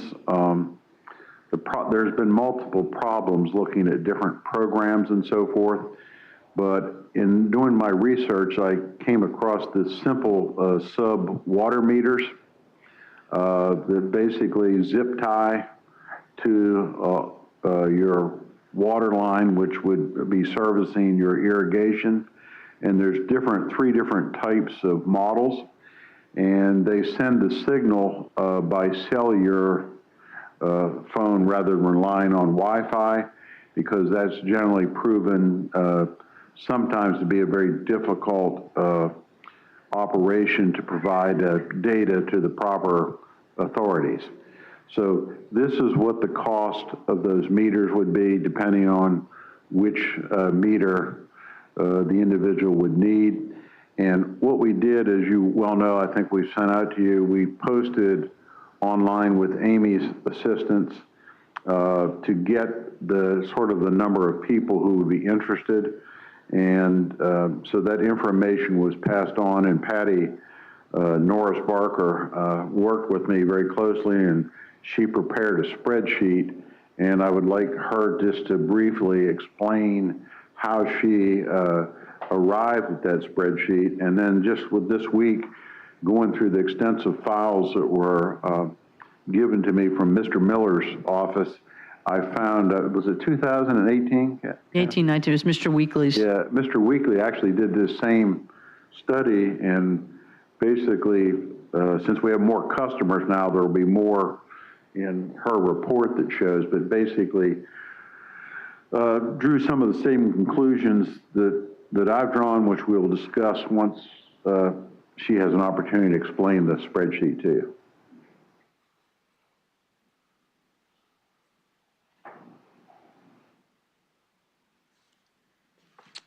Good evening, board members. Thank you for allowing me to present to you. I believe you all have a copy of the spreadsheet. Do we have it? They have it. Okay. So what I did was, from the applications that we received 101 applications. I reviewed each of their individual usage for 14 months. I came up with an average use that they would use that's non-outside watering. All of this was, there was no scientific way to do it. We just had to average their usage in anything that looked like it was not using outside water. And as you can see, I had to determine how many months that they were actually using outside water or water over their average. So the first column is their average usage. Then the second column is the average usage by the cycle that they used additional water. And then the next column, additional use, would be the usage that I derived that they had used water during irrigation, outside watering, pool fills. And so then we subtracted the number of cycles that they used and came up with an estimated adjustment. That would be the amount that we would adjust the sewer portion off of their billing. And that is what I did. Any questions? Anybody have any questions?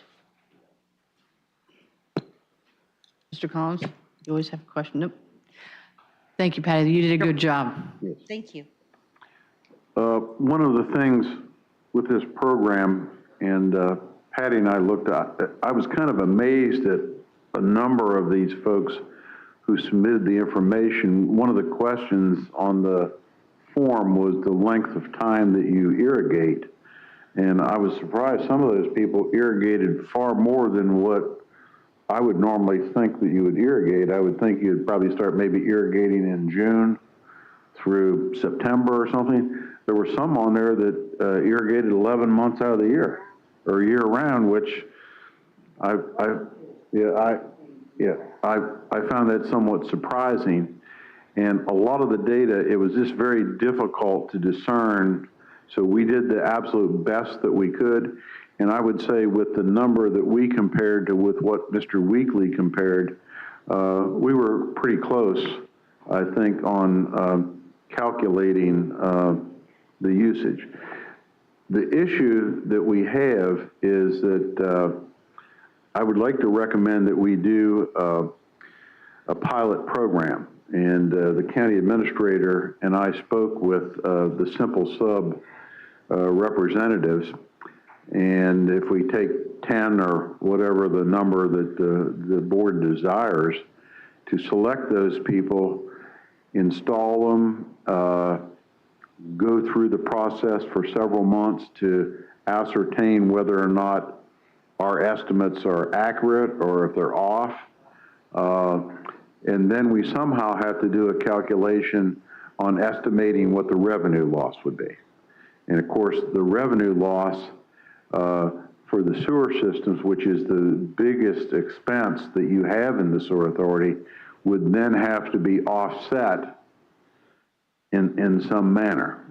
And so that is a discussion that we would have to have, because what you would end up having to do is having people who didn't irrigate basically subsidize people who are irrigating. So I think what we want to do is to try to strike a fair balance between the two, the irrigators and the non-irrigators.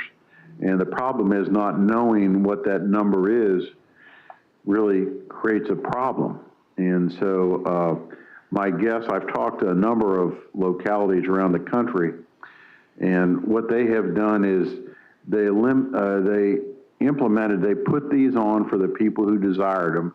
They would pay for this, and then there's a monthly fee also that's charged to each of the users, which is shown there in the different ones you can acquire.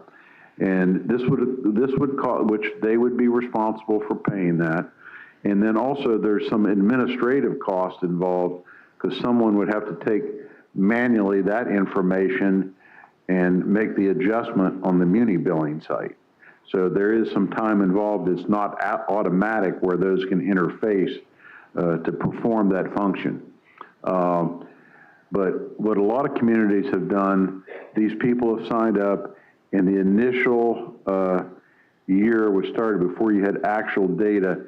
There was just a fixed amount of a reduction that was used, because then you would know what the dollar amount is per customer until you actually had the real data to make that determination.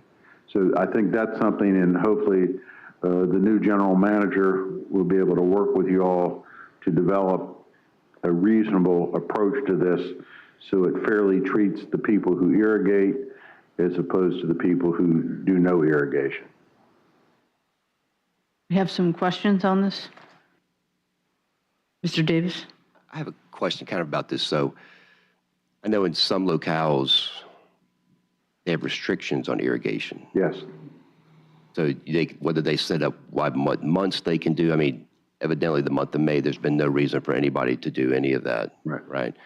So I mean, is that something that we've looked into? Is maybe I think the code, I think I came across it last year when I was looking for something else, but when the legislature passed some legislation to give the localities the authority for the chief administrative officer to place restrictions on when there's a drought, and I believe I saw that in your ordinance which looked like similar to the model ordinance. It was, I think, sent out to all localities. So in the event that you had a drought conditions and so forth, you as a board, through your county administrator, can authorize a reduction in things that, you know, not washing their car, watering the grass, and those type of things. That might be something we just look into and just talk about a little bit. Thank you.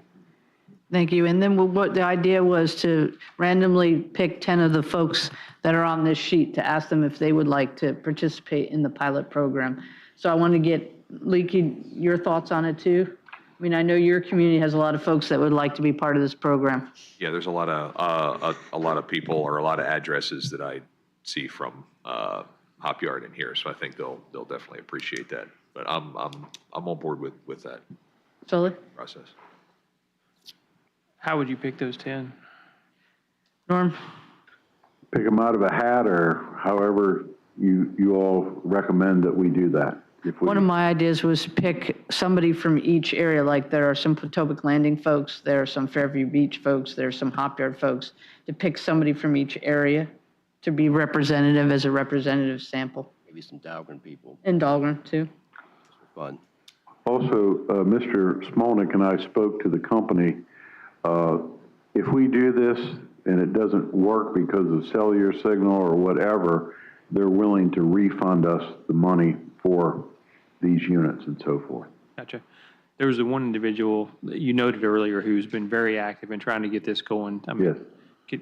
Can we help him out a little bit? You know, I mean, I'm not saying we guarantee that he's one of the 10, but maybe throw a few extra copies of his name in there. We're willing to do whatever you all. I had suggested like that, us to do. since that was the person who brought it to our attention to be one of the 10. Yeah. Thanks. Mr. Davis, you good with that? And Mr. Collins left us for a moment, so we will move on to monthly report. I've basically given all of it in a nutshell. The only other thing is Mr. Young and I have been meeting with the other side of Bowman that are doing our water supply planning, and as with many other things, it has been figured out that some of the water modeling and numbers that the Service Authority has been using over the years might not have been totally accurate. So Bowman Engineering is working with they've been asking for a lot of documents that we've been providing to the best of our ability, and to get an accurate number of how many millions of gallons a day on each system that we need. And we have also applied for the modified permit for DEQ, has suggested very emphatically, and we're doing that, is that we reapply for the it'll be the courthouse, Hop Yard, Circle, and Canterbury will all be combined into one permit with numbers. And the good and the bad, it will most likely be tiered, but the good is it'll reset our clock for the Hop Yard permit, which we're already a year into that clock. It would reset that clock of the tiered permit. So that's the positive to it, but we have applied for that permit modification so that all those systems would be combined. So that is basically my report. And before we go to our closed session motion, I'm going to do the secondary public comment first. Comments will be limited to 3 minutes per person in order to afford everyone an opportunity to speak. Please provide your full name and district when submitting your public comment so it can be properly recorded and included in the public record. Would anybody like to come just for the Service Authority? Go right ahead, sir.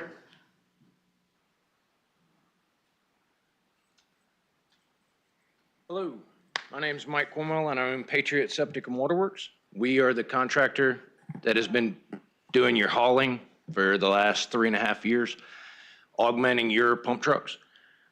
There was some inaccuracies with the numbers that were stated earlier, and I just want to make sure that we're all on the same keel. The fee that's had been charged, as Ms. Bender said, was 23 cents a gallon, and that's not the case. So a little bit of backstory. We've been doing this for 3.5 years. When I looked at this, and I am originally from King George, I was the Grand Marshal in the Dahlgren Parade when I came home from Iraq. I wanted to be fair. So what we did was a sliding scale. If we pumped from Perkins, it was 19 cents a gallon. From Hop Yard or Fairview, it was 21. From Oakland, because it's a 48-minute turnaround, it was 23 cents. there's some things that you really need to look into with this IFB. Has this formally been awarded now with the comments that were made in the motion that was made tonight? Yes, sir. Then it will be protested tomorrow. That is your right, sir. I understand. You need to look at the fine details of this. You need to look at state law. You need to look at DOT regulations. You need to look at requirements. You need to look at CDL requirements. This is going to come back to impact the service authority.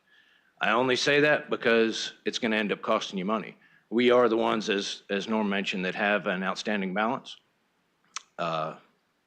There's never any late fees. There's never any interest.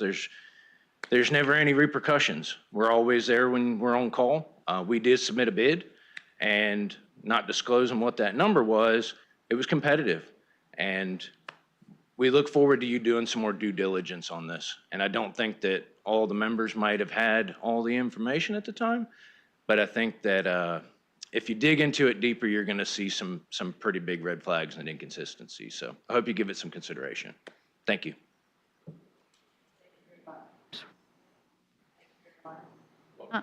There we go. Now it's working again. Would anybody else like to come up and give public comment? All right, is there anybody online? Has there been any correspondence when you've been? All right, before that, Mr. Cornwell, I do want to say Patriot has been very good with us. You are the supplier that has helped us get our numbers up. But as the cost to the customer with, if we had our own pump driver would be a lot less, and we always look out for the customers on the service authority. But we do thank you for the work you have done for the community. You've even come to us with a couple of ideas about the septage problem and the hauling problem. So I do want to compliment, and you have been the supplier that has helped us out, but it was put out for bid, and you have a right to protest it tomorrow. So I just wanted to make that known. Thank you. Mr. Robotham? Sure. So pursuant to State Code, Section 2.2, TAC 3711, Sub A, Sub 1, I move that the King George County Service Authority Board of Directors convene to close session for discussion, consideration, or interviews of prospective candidates for employment, assignment, appointment, promotion, performance, demotion, salaries, disciplining, or resignation of specific public officers, appointees, or employees of any public body. I invite the senior assistant to the boards, the interim county attorney, and Supervisor Stroud as needed because they are deemed necessary and/or their presence will reasonably aid the board in its consideration of the topics to be discussed pursuant to Virginia Code, Section 2.2, TAC 3712, Sub F. Do you have a second? Second. A motion properly seconded. Any further discussion? All those in favor say aye. Aye. Aye. Chair votes aye, motion carried. We are in closed session for the moment.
Lee, do you want to make the first motion?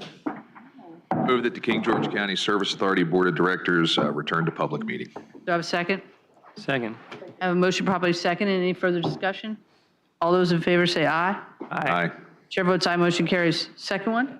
I move that the King George County Service Authority Board of Directors certify by vote that only public business matters lawfully exempted from open meeting requirements by Virginia law and only such public business matters as were identified in the motion convening the closed meeting were heard, discussed, or considered during the closed meeting.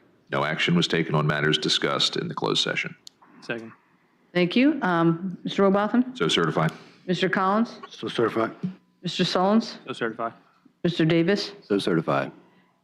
Chair Kathy Bittner so certifies. We are back into open meeting. Do I have a motion for adjournment? I make a motion to adjourn the Board of Directors to Tuesday, June 3rd, 2025 at 5:30 PM in the boardroom of the Rivercombe Building. Do I have a second? Second. A motion properly seconded. Any further discussion?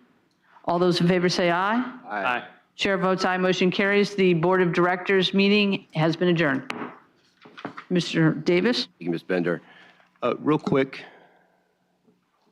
I left my glasses at home, so I forgot one of the things there. I spoke about it briefly, but we did do a proclamation for our citizens that had turned over 100. So I'll read a little bit of it. Now, therefore, be it proclaimed that the King George County Board of Supervisors, on behalf of the citizens of King George County, Virginia, does hereby extend the enthusiastic congratulations and heartfelt best wishes to Ms. Jean Hill, who turned 100, Ms. Betty Wormsley, who turned 100, and Ms. Rose Bacho, who turned 103. We wish them the best and express its gratitude for her extraordinary life, her contribution to our community, and her boundless spirit. And these are some pictures that we took today with the three ladies that I got a chance to meet with. So it was a pleasure, and just thank you to them.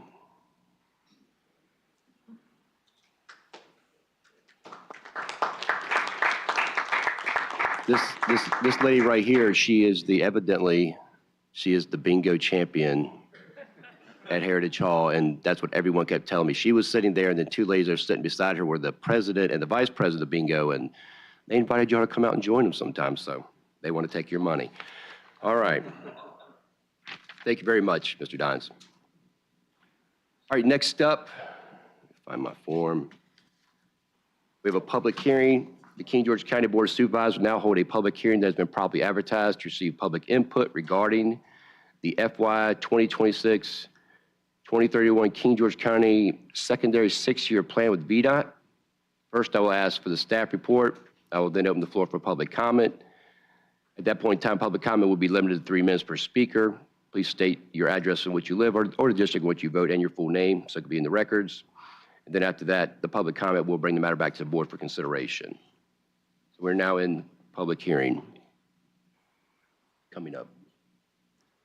Mr. Beal?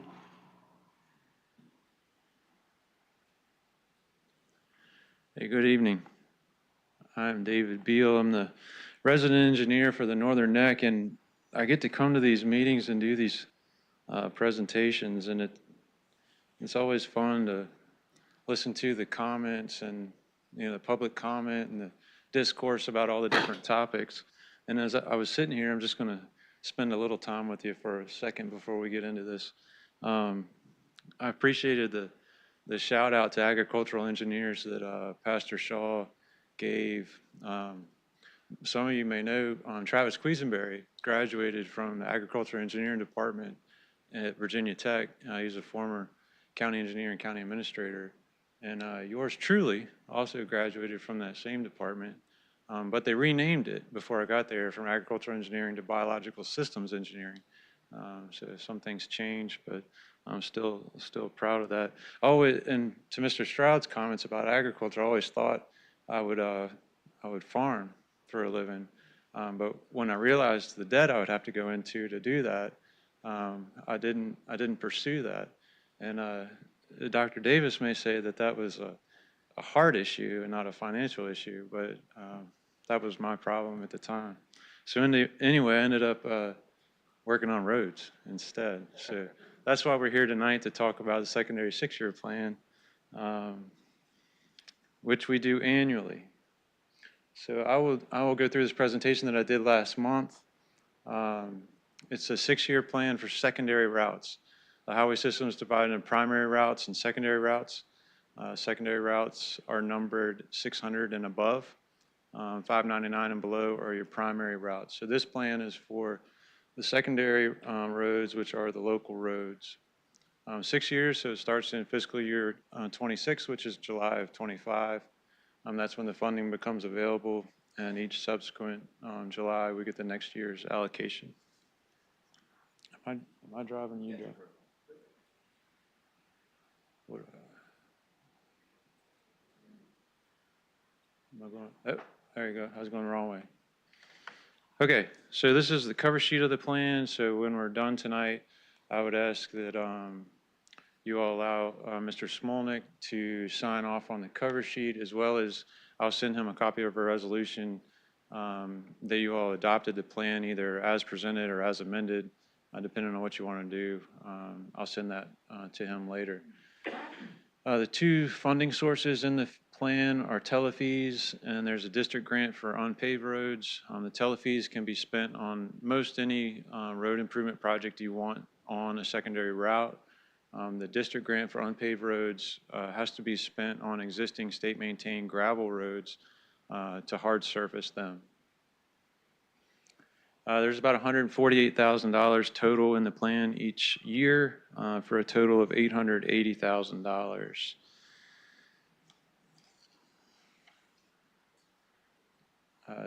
So currently in the plan, you have Bald Eagle. That's the gravel road that we plan to hard surface. I talked to you last month about breaking that up into 2 phases. The road's almost 2 miles long. So if we wait for all the funding to accumulate before we start on it, it pushes it out further than necessary. So what I'd like to do, what I asked last week and what I've done here tonight, is to break that into a phase 1 and phase 2. So we'll do about the first mile of it with phase 1, which we could start this July. Or the funding's available this July. It'll probably be a fall project.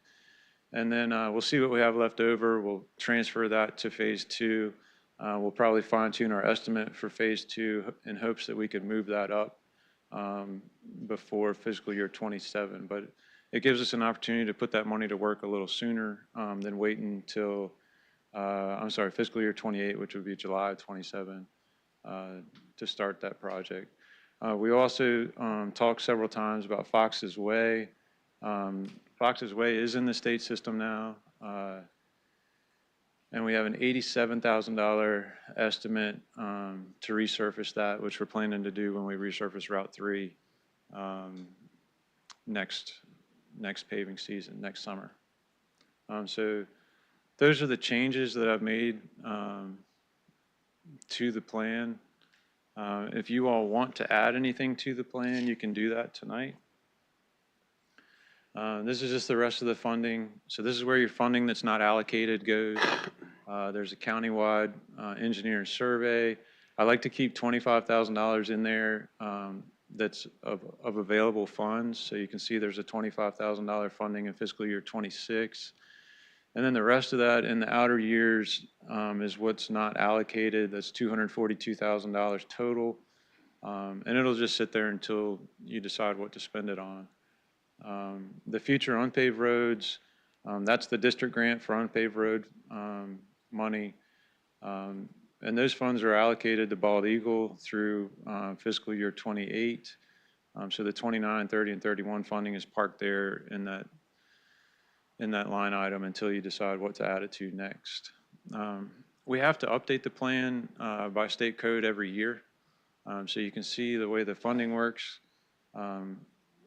We don't have to add anything tonight. We've got Bald Eagle to work on this fall, and then we'll have Bald Eagle either in 27 or 28, depending on how the money works, to work on as well. And we'll be back here this time next year doing this update again. So if you want to kind of park your money in the countywides and wait to add something, you can. If you know what you want to do in 29 and 30 and 31, and there's enough money in the plan to cover it, we can add that tonight as well. This is just a little slide about the Rural Rustic Program, which is what we're doing Bald Eagle with, a hard surface and existing state-maintained gravel roads. They have to be a road that's already in the state system. It can't be more than 1,500 vehicles per day. It has to be a priority line item in the secondary six-year plan like you did with Bald Eagle, predominantly for local traffic, and should only require minor drainage improvements. These are all the gravel roads that are remaining in the county that VDOT maintains. The ones that are in yellow there have more than 50 vehicles per day. Until we exhaust that list, the unpaved road funds need to be spent on those roads. You can see Bald Eagle Drive there is listed there. It is already in the six-year plan. With that, I'll leave that slide up if it's of interest. Do you all have any questions for me? Ms. Bender.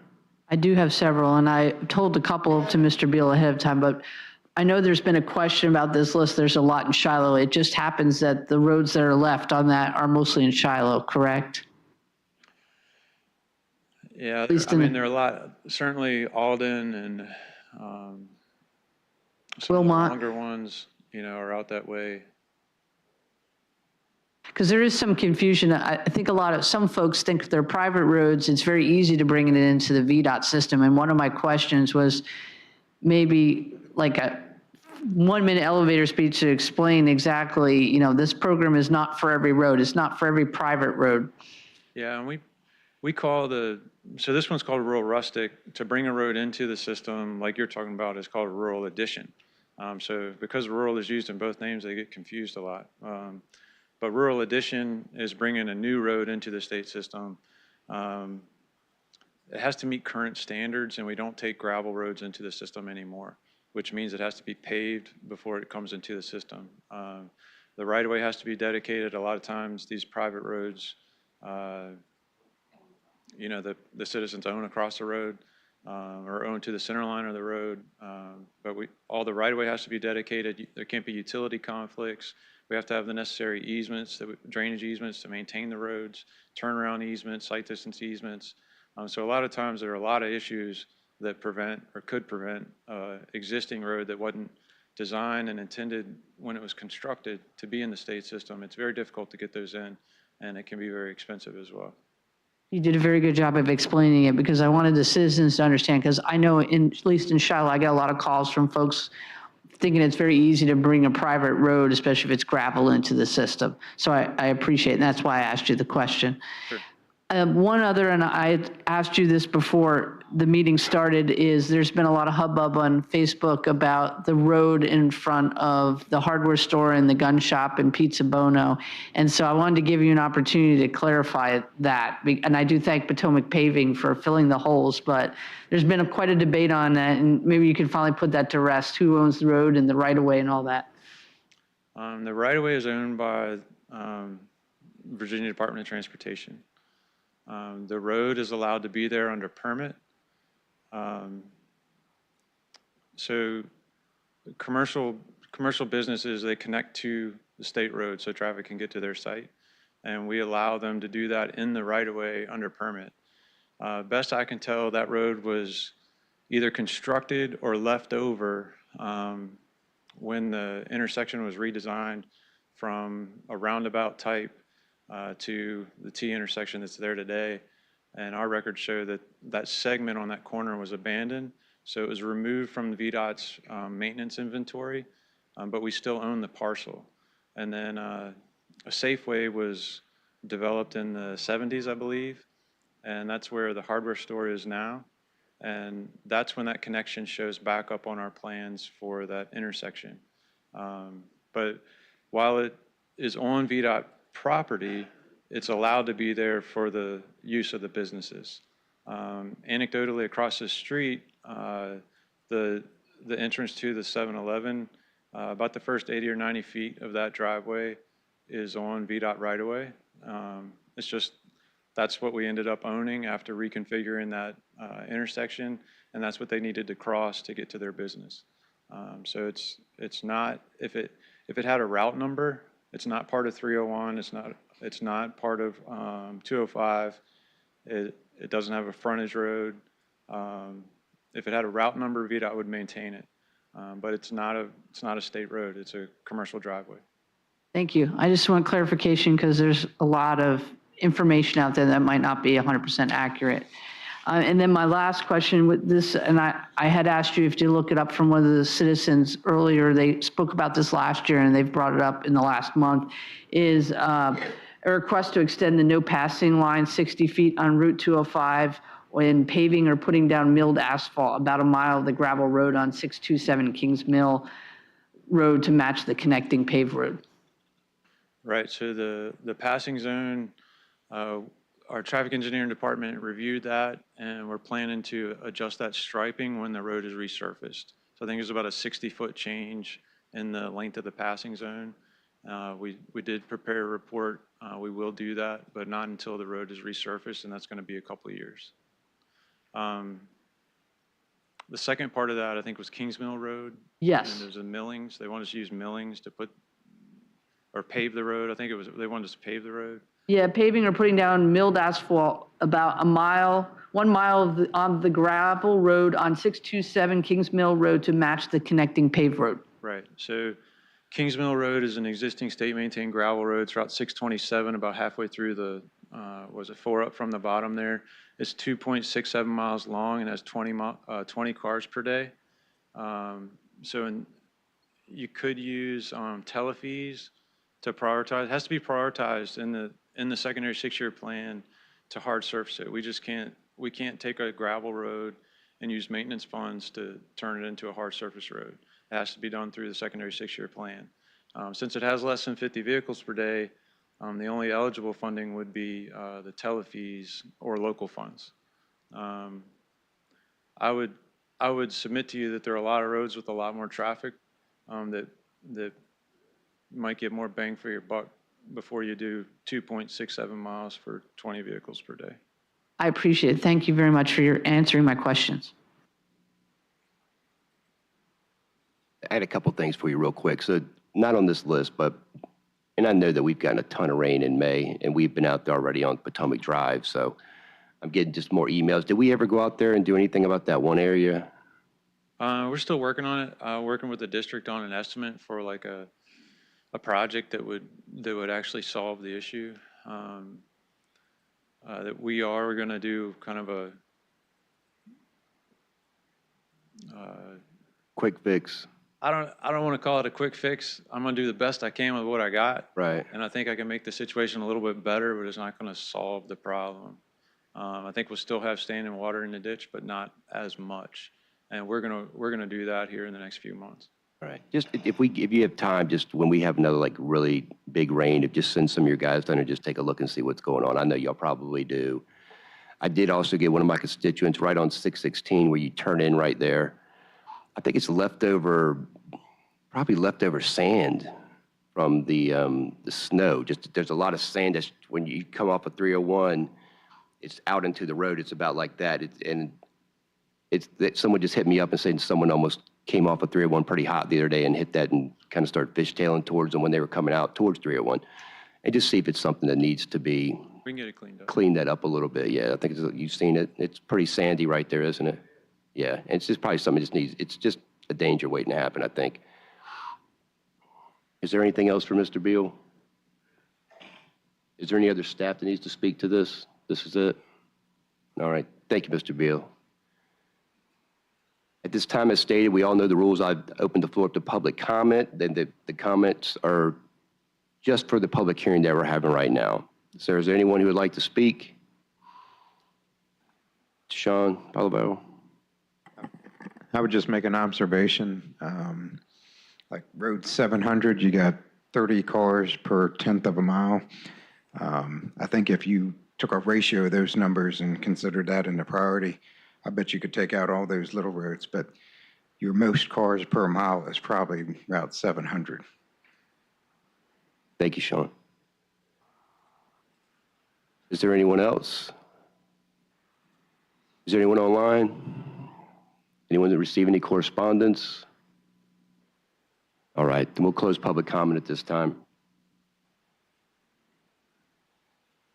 Now we'll bring it back to the board for consideration.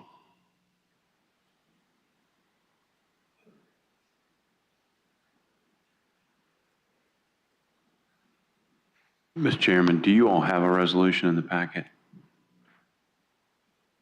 I don't know if we do or not, do we? I don't see one. There may be some magic language that, this is for VDOT, less the county and more for VDOT. So I don't know if Mr. Beal has any magic language he wants with regard to a resolution. It would just be depending on what you want to do. If you want to adopt the plan as presented, that's all it really needs to say. I'll send the resolution. We'll draft it, and that's what it'll say, that you adopt the plan as presented. And typically, I'll just send that to the county administrator. And have him sign. So if you all don't want to make any changes to the plan as presented, Mr. Beal, you could just adopt it as presented. If you do want to make changes, you can make those changes, vote on it, and adopt it as amended. Yeah, as amended with the addition of whatever. Are there any changes to the plan? Would anyone like to make a motion? Yes, I'd like to make a motion that we pass agenda item 05, TAC 09, VDOT secondary 6-year plan as presented by Mr. David Bill. Second. Motion properly second. Is there any further discussion? Mr. Stroud, how do you vote? Aye. Ms. Bender? Aye. Mr. Collins? Aye. Mr. Sullins? Aye. Chair votes aye. Thank you, Mr. Bill. Motion passes. All right, thank you. We did receive the Deputy Brooks sign at the area headquarters, and we'll get that installed as soon as we can. All right, I did see the other ones were taken down already, so thank you very much for that. Okay. Thank you. All right, move on to a presentation, something we've already spoke a little bit about today, so we thank you being here. Rappahannock River presentation, most endangered river flyer, Mr. Brett Hunsinger, is that right? Advocacy and Brent Hunsinger. Coastal Program Director with Friends of the Rappahannock. Thank you for being here, sir. Yes, sir. Thank you for the opportunity to speak this evening. As you said, my name is Brent Hunsinger. Mr. Chair, members of the board, my name is Brent Hunsinger. I am with Friends of the Rappahannock, which is a 501c3 nonprofit dedicated to the protection of the Rappahannock River. So I am here this evening to speak with you about one particular thing that we are working on. And it is related to America's Most Endangered Rivers designation. I will say that this photo is taken from 2023, just upriver in Fredericksburg. And I think it paints a picture of what we find ourselves facing these days, potentially one of the factors. So once again, thank you. I will utilize this. Okay. So American Most Rivers, a little bit about it. It is a designation, one of the best known and longest lived annual reports that has been used. American Rivers is a national river organization. They work on a variety of subjects, including dam removal, but also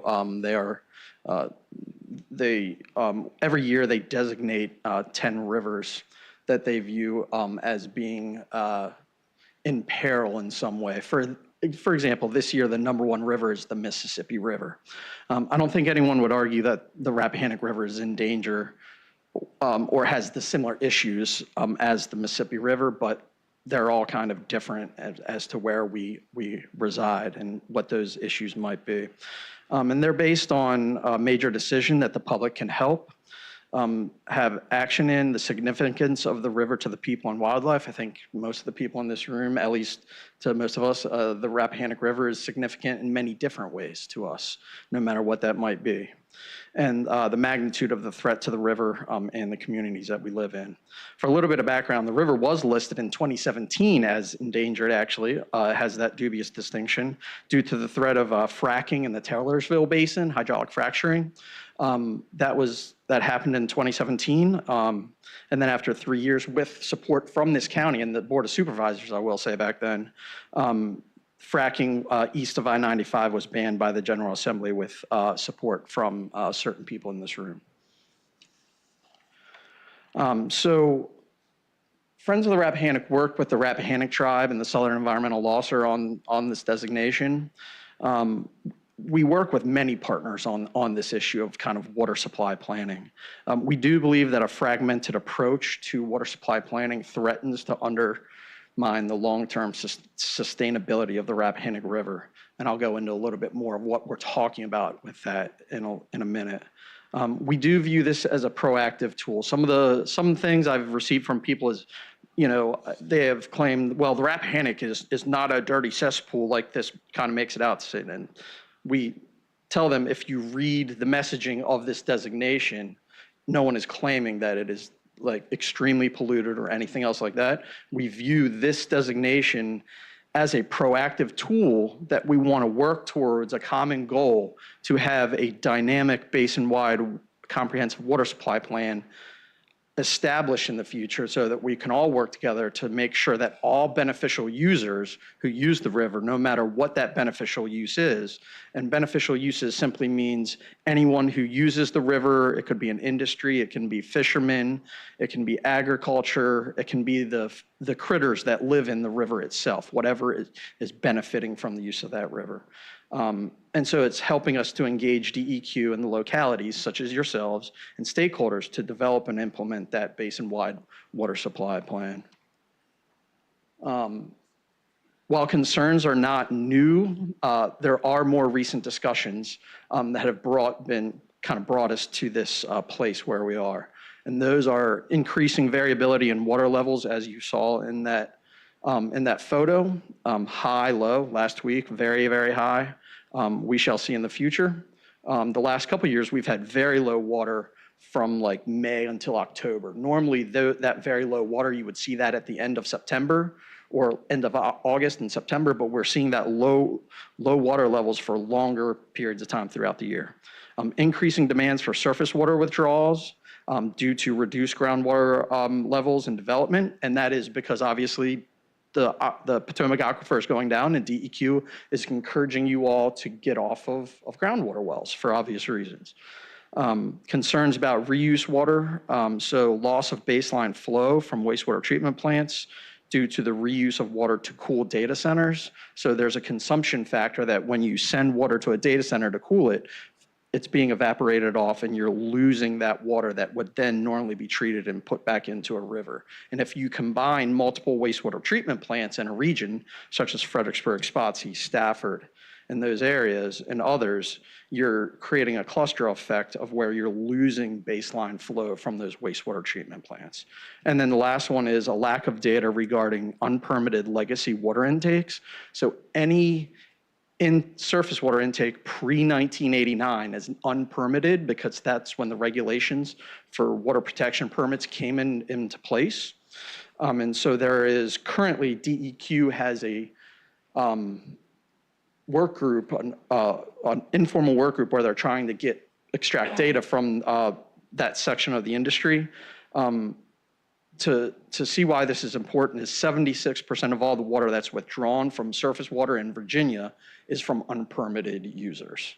So there's a lack of data that we have that informs models that are used to help us understand how much water is in a river at any one time and how much we can take out and how much will be left for all the other beneficial users, especially as you start pulling from upriver to downriver. Those folks who are further down that river are more impacted because the more you take up top, the less there is available and the more it impacts salinity and all those other things, water quality and quantity downriver. I'm not going to go too much into this. Our approach, this being here tonight, so we're talking to DEQ, we talked to the localities. There is one very important thing going on, the regional water supply planning process that Caroline and King George are working on. That is a good process because it used to be individual localities. Now there are 5 individual regions in the Rappahannock watershed. And while it's an improvement, it is not good enough, I would submit, and that we are very much trying to have a basin-wide approach to this. So we are talking with General Assembly members and then the public as well, and this will be ongoing. This is what I plan to do for the next year or until we get a basin-wide water supply plan. So what do we want? Adequate funding for the creation of water supply plans. You all might already be aware that they had about $8,000 for each region to plan a project or plans that could create $100,000 to $300,000 a piece. So we are working with our General Assembly members, hopefully this year, even though it might be a bleak budget year, to try and have adequate funds set aside for DEQ to distribute those to you all to create those plans so that when we create those 5 plans for the Rappahannock, we can put them together and create that comprehensive basin-wide plan.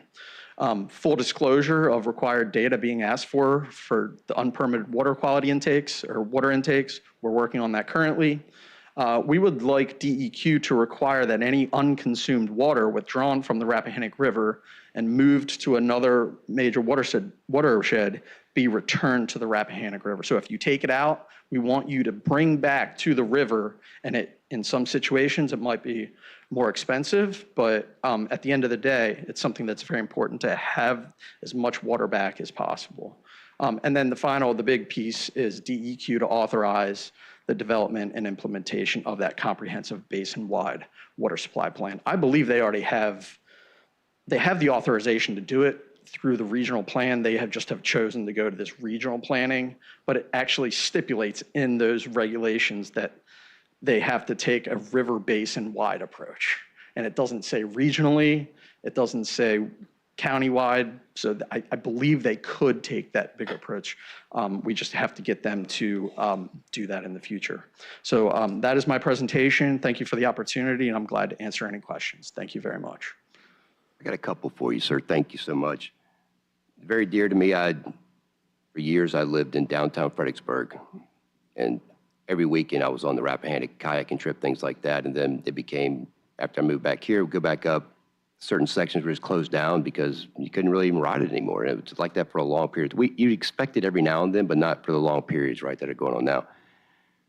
Do you know how many data centers are drawing water out of the Rappahannock River? So there are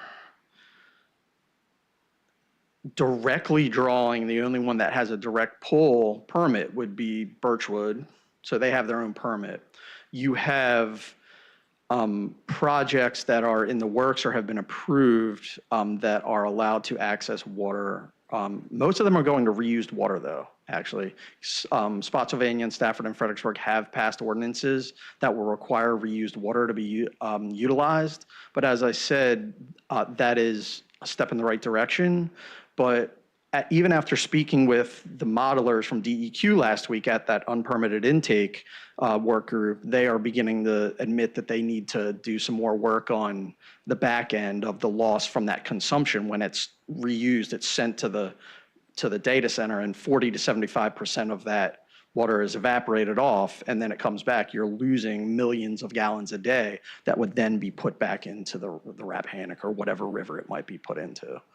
Right. So, and I will say we are talking in the dozens. I mean, if you kind of know the background of what is happening in the GWRC region, we are going to be seeing hundreds of millions of square feet of data centers proposed and then possibly approved in our general area. Some of them will have to go to air cool because there'll be no reused water left. The plants will not have that capacity. It's all used up already. I think it's something on the state level that needs to be taken care of to where they're not taking any drinkable potable water out of rivers or ground or whatever to cool their systems. You know, whether they go to gel or air cooling or wherever they go to, but are reusable water, right? Yeah. But I think it's something that has to be pushed on that level. I would agree with you that some action at the state level is needed. I will say that we were lucky enough to have $880,000 put into this approved budget 2 weeks ago. It's a study that the Virginia Institute of Marine Science will study the cumulative impacts of all surface water intakes. So you have each intake is permitted, and they only look at that intake and what the effects of that intake are on the system. But when you look at it cumulatively, you're looking at every single intake that exists, permitted or unpermitted. What are those cumulative impacts going to have on a water body? And this study would look at the impacts to fish mortality and upriver salinity migration. And it would be, they're going to study the Rappahannock, the York, and the James rivers for that. And we are very thankful to the legislators in our watershed for helping us secure that funding. And I couldn't agree more on the bring the water back. I mean, there's a couple different industries and businesses in the state of Virginia where it's just dumped into another river somewhere else or a creek somewhere else, and it just doesn't make any sense to me. Why they do stuff like that, the water needs to come back to where it. Couldn't agree more, Yeah. sir. So I just want to say I appreciate what you're doing. And anybody else on the board have anything? Mr. Sullins? Hey, thanks for coming out.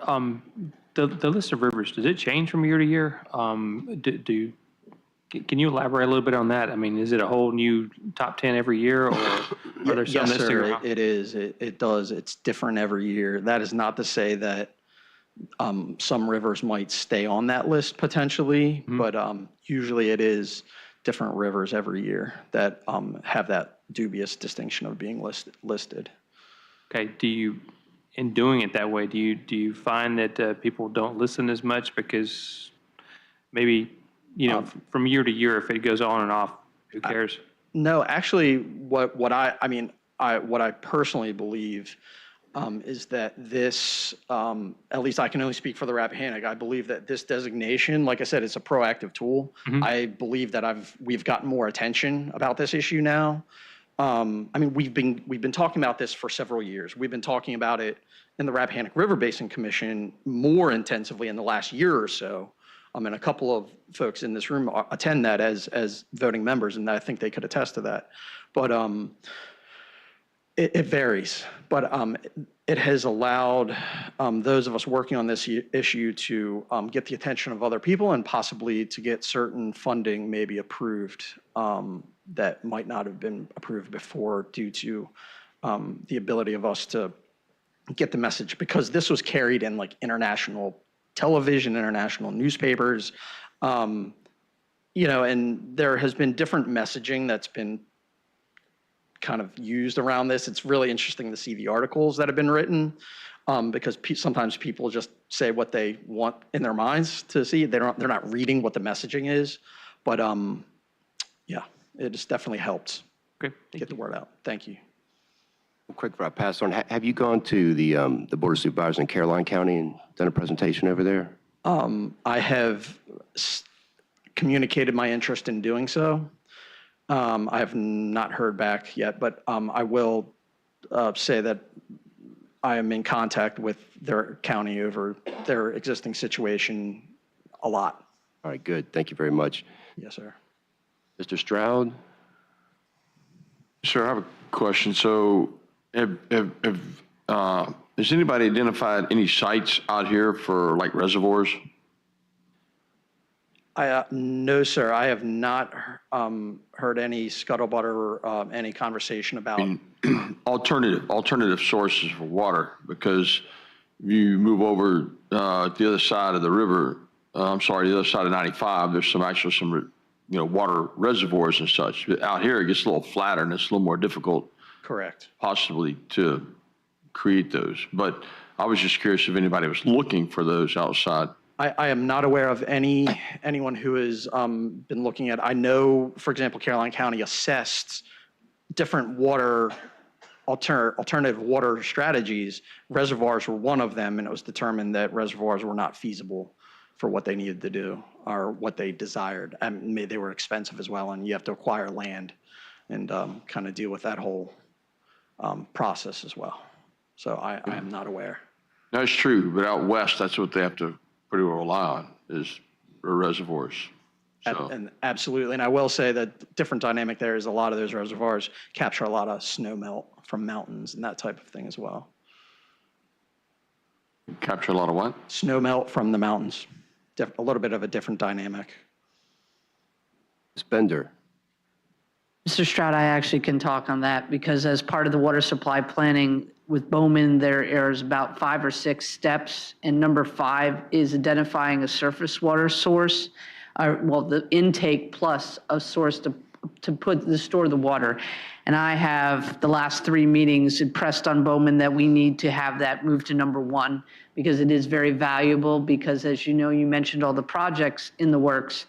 There is a lot of land being purchased for the data center campuses. And so as time goes on, our ability to find a site that is suitable is running out. So I have asked them to up that as identified sites. They did mention some areas in our last meeting, but Bryce and I did inform them that those sites probably the landowners wouldn't be willing sellers, and that was probably they need to look in a different area.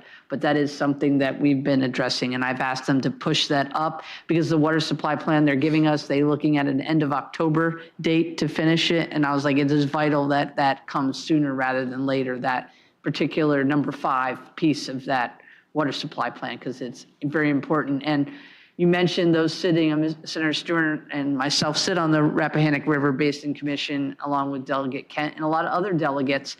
And I know I bring up all the time about the collective impacts, and some of the other supervisors are carrying steam now that they agree that what's being done upriver affects everyone downriver. And I think maybe sometimes we need to look at all pieces. I mean, the money is great, but we also have to look at the impact that you start approving all these, that there is some cumulative downriver impact, especially where the water in the Rappahannock is concerned, because a lot of those sites, at least in this part of Virginia, seem to be concentrated around the Rappahannock River. So I just wanted to point that out, that it is getting some attention, but we, as you know, in being in one of those meetings, it gets a lot of blowback too, including when I got lectured on data centers and how great they are for income is what I was talking about. So I think we really need to look at a holistic approach, because we can all work together to make this happen. As Mr. Sullivan said earlier, not always say no, but they got to realize that, you know,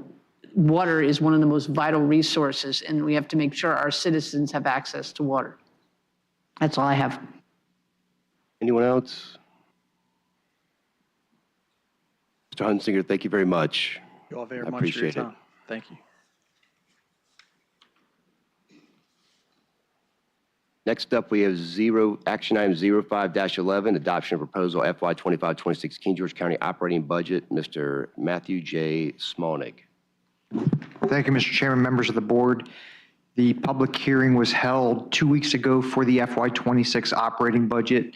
State law requires I believe, 10-day period before the board can adopt said budget. So here we are on May 20th. Talking about the proposed FY 25-26 King George County operating budget in the amount of $138,458,371. So if the board, and we've discussed this numerous meetings, public hearing was held, so looking for a recommended action of adopting the fiscal year 25-26 operating budget in that amount that I stated again, $138,458,371,000. Mr. Chair, Mr. Sullins. I move that we adopt the fiscal year 2025-2026 operating budget in the total amount of $138,458,371. Second. Motion properly seconded. Any further discussion? By roll call, Mr. Collins? Yay. Mr. Stroud? Aye. Ms. Bender? Aye. Mr. Sullins? Aye. Chair votes aye, motion passes. Thank you, Mr. Chairman. So now that the board has adopted the budget, there's a resolution in your packet R-08-25. So this is to appropriate funds for fiscal year 2025-2026.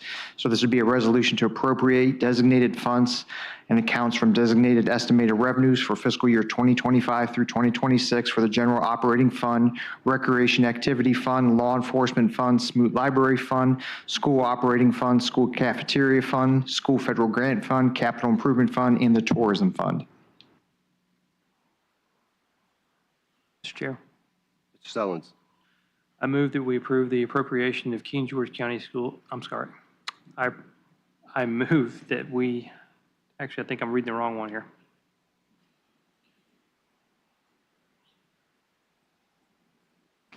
Be to adopt a resolution R-08-25 as presented, if there are no changes to it. So moved. Second. Motion properly seconded. Is there any further discussion? By roll call, Mr. Collins? Aye. Mr. Stroud? Aye. Ms. Bender? Aye. Mr. Sullins? Aye. Chair votes aye, motion passes. Okay, item 05-12, budget approval of FY26 school operating budget. This is broken down by major classification. You see that in your packet: instruction, administration, transportation, operations/maintenance, facilities, and technology. The proposed FY25-26 King George County Schools operating budget by major classification totals $66,798,342. And if the board so chooses, I'm looking for a recommendation to adopt this budget in that amount. So moved. Second. Motion properly second. Any further discussion? By roll call, Mr. Collins. Yay. Aye. Bender. Aye. Mr. Sullins. Aye. Chair votes aye. Motion passes. Thank you, Mr. Chairman. Next item, 05-13. This is the adoption of the proposed tax rates and PPTRA for calendar year 2025. So as we've stated during the budget presentations and at the public hearing on May 6th, the tax rates will not change from the current year. And we're recommending that the PPTRA for calendar year 2025 remain the same as calendar 2024 at a rate of 24%. So if the board chooses, I'm looking for a recommendation to adopt the proposed tax rates for calendar year 2025 and set the PPTRA rate as presented. So moved. Motion properly second. Any further discussion? All in favor say aye. Aye. Aye. Aye. Chair votes aye. Motion passes. Mr. Chair, Yes. I have a quick question to Mr. Smolnik. I know some folks in the have reached out to me about why do we do the bills twice a year and moving to just once a year and being able to create a system where citizens could, bank their money to be able to afford the taxes at the end of the year, like especially for seniors. Is that something we can look into? I was just throwing it out there. Mr. Chair, if I may, so yes, boards and localities can adopt either. I've worked in some localities where it's once a year, other localities where it's twice a year. And for those, if we do go, if the board, chooses to go to 1 year, some things to consider. Individuals, citizens can always come and prepay their taxes throughout the year. So if there's a little bit of funds coming in, they can come in at any time of year to prepay them. They don't have to wait until, I know my previous locality was December 5, that was the date. The other thing would be the workload. When you think about this, the Treasurer's Office, Commissioner of Revenue's Office, they do this not once but twice a year. If you do go to once a year billing, you cut down half the work associated with mailing, receiving, and processing all those tax bills. So there could be an efficiency gained going into once a year. And if we can have this further discussion, if the board so chooses, but I'm willing to bring anything back to the board for your consideration. I just wanted to put that suggestion out to my colleagues if there was interest in looking into that. Sullins. So I agree that I think it'll help reduce the workload, but as far as helping the citizens out, I think we're going to have even more complaints. You're at the end of the year, we're at Christmas time, we're blah, blah, blah, and you're dumping this massive bill on me. So I don't know that that's going to help the residents at all. I know you can pay, you can pay as you go. Ain't nobody going to do that. Not really a massive bill. It's a fair and equitable bill. I agree. It works fine for you and me, but there are people in the county that they don't have the income that we have, and for them, it is a massive bill. I'm on a fixed income. He's on a fixed income. But Mr. Smolnik, my other question is, if we made it once a year, it would also help with the staff with the budget, and there wouldn't be this rush to get to the budget and have it, for the schools, and it would be a little easier process. Am I correct? That is correct. We are kind of, bookended on this tail end of the budget process to ensure that the tax bills go out and more importantly, that citizens have a reasonable amount of time to pay for them. I came in last year, June 1, and I remember coming in on some of my first board meetings here about some of the concerns about this. So that would alleviate that concern. Yes, ma'am. Anything else?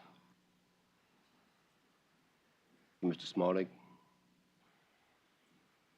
You have something, Mr. Stroud? No, I was just going to say, what is the next step if we do bring it up at another meeting to talk about the pros and cons, and maybe look at it numerically or somehow, so the citizens see it? That way, then we can move towards whether we vote on it or not. Do we put it on another meeting, a future meeting? We could put it on a future meeting. The whole point of that is going to be able to, as you see, there's people who don't always pay attention to what's going on. So you're going to have to make sure that you somehow communicate to people so people will know that this is going to happen once a year as opposed to twice a year. So that's the communication factor, right? Wouldn't something like this require public notice anyway? That's a discussion Senator Stewart and I were having. I believe it does require an ordinance amendment, which would require a public hearing. Either way, I think we should do it that way anyway, just to make everyone aware. Good? All right. Thank you. So we're moving on. Is that correct? My favorite name in the county, Miss Kelly LaDuke. All right. Recommendations of the Zoning Ordinance Text Amendment Committee. Well, thank you, sir. Good evening. Mr. Vaughn and I are here tonight to give you a recap of the final recommendations from the Zoning Ordinance Text Amendment Committee, or my favorite name in the county, ZOTAC, as it came to be known. And I also like to say that Mr. Palavoda and Mr. Frank are here tonight. They're invaluable members of this committee, and I invite them both to come up and comment and answer any questions that you might have. As you know, the ZOTAC was created in response to a resolution from y'all to explore the possibility of increasing the minimum lot acreage requirements in the agricultural zoning districts. That's kind of where we started. The ZOTAC met 6 times throughout March and April, and meeting recaps were included in your packets if you would like to look through those. The following final recommendations are what were ultimately agreed upon by the committee. And I guess from here, staff's asking for some direction from the board in order to move forward with preparing some draft ordinance amendments to bring to the Planning Commission and ultimately back to y'all for public hearings. So I'll go through them one by one. Regarding the original proposed lot size amendments for the A1 from 10 acres to 50 acres, A2 from 2 to 20 acres, and A3 from 1 to 10 acres, none of the ZOTAC members supported those increases as presented. 2 members proposed raising the acreage for the A2 district from 2 acres to 4 acres, but the other proposed leaving them as is. I think the rationale behind that and the feelings from some of the members were that the increases were a little too drastic as proposed, and they felt that we needed to give the new ordinance or new 2024 some time to work before making any changes. So we can elaborate on that if they have any questions. Number 2, ZOTAC members support a full comprehensive plan update, as you know, and y'all do as well, so that's something we'll be working on in the future. Number 3, the ZOTAC members support removing major subdivisions as an option in the agricultural zoning districts. Major subdivisions are subdivisions of any parent tract into 6 or more lots under the current ordinance. The goal of this is to require developers to apply for a rezoning from the county to a residential zoning classification in order to negotiate proffers. So this is something that we talked about a lot. We're not exactly sure how it would work, but if this is one of the recommendations that y'all want to go with, I can work with. Yep, go ahead. Mr. Chairman, can I jump in? Sir. Assist Kelly here. So there were some discussions about this with Mr. West Counsel, Alan West Counsel, who had some concerns about this suggestion. I know his attorney, very good lawyer. She's a straight shooter, so I asked her to send me anything that she found which would potentially prohibit this. I got an email with a case at 5 o'clock today, right before the meeting, and so I've looked at it. I've not had a chance to read the case, just the synopsis. But that case out of Chesterfield County may indicate that you couldn't do what they are proposing to do.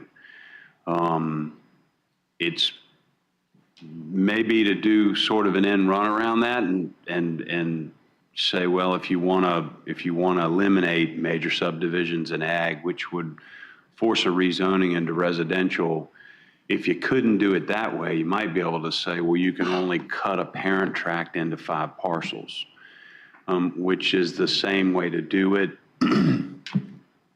Her lawyer thinks there's some problems with that too. I'm not sure of that because I haven't had the chance to research this case, but I just tell that for you all's benefit. The only thing that I am sure of is that you can adjust the lot sizes in the A1 district.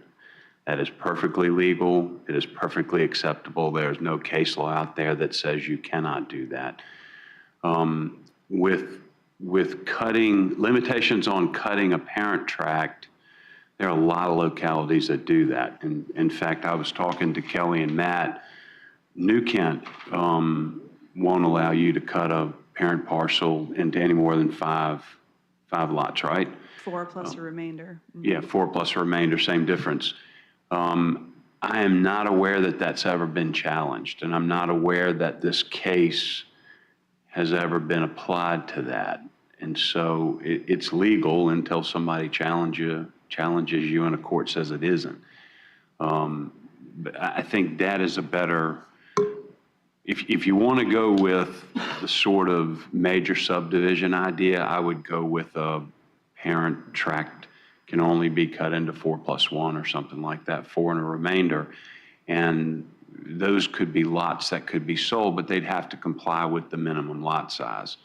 But there's an argument that this case out of Chesterfield would say you got to let them subdivide it into whatever the minimum lot size is in that district. And so that's why I think Matt and I talked about this very early on. The one way that I know you can do that is to change the minimum lot size in the ag district, and nobody's going to say that's illegal, but apparently the ZOTAC members didn't like that process. Well, I know that there was one more ZOTAC member that wasn't there that is for it too. So I know 2 brought it up, but I also know that there was one member was missing. I know that she was for it, the change in lot size as well, which would be Julie. She wasn't at the last meeting. Right. Mr. Chairman, the only other thing I would mention, you don't have to do 5, 10, and 50 or 10, 20, and 50. They could be 5, 10, and 15, or whatever you all decide is the right idea to keep the right size balance for a rural community and, frankly, to discourage by right zoning.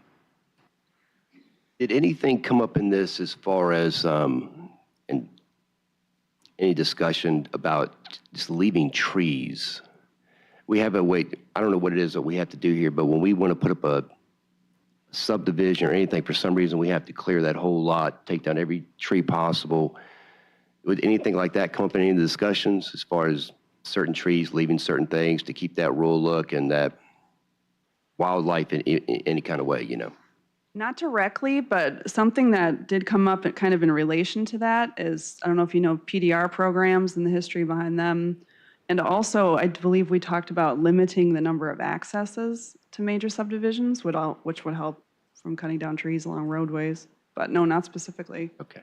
Thank you. I'm sorry. You can continue. Oh, no, that's okay.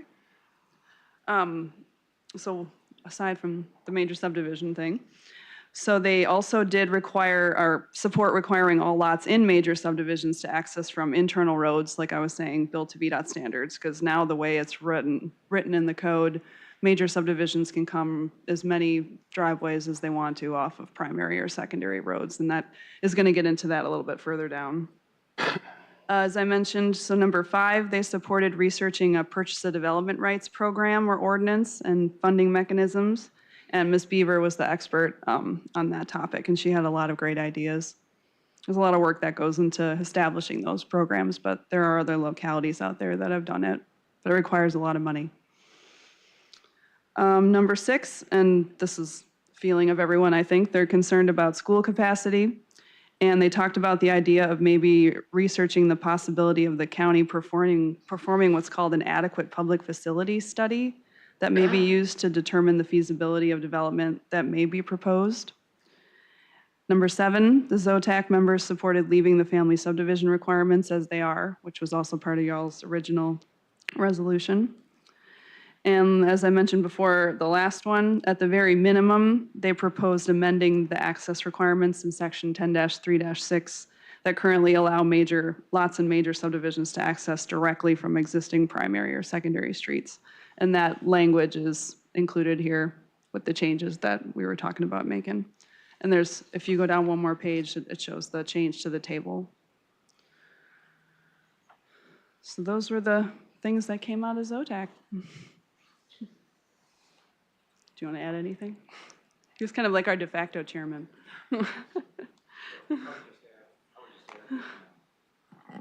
The major subdivision is just a result of going more than 5 lots. So we're not changing any laws there. We're just saying that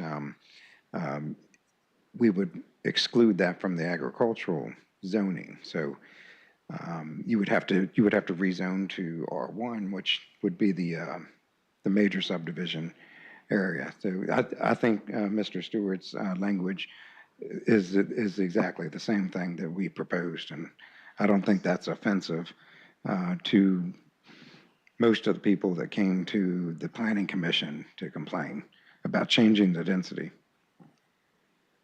Thank you.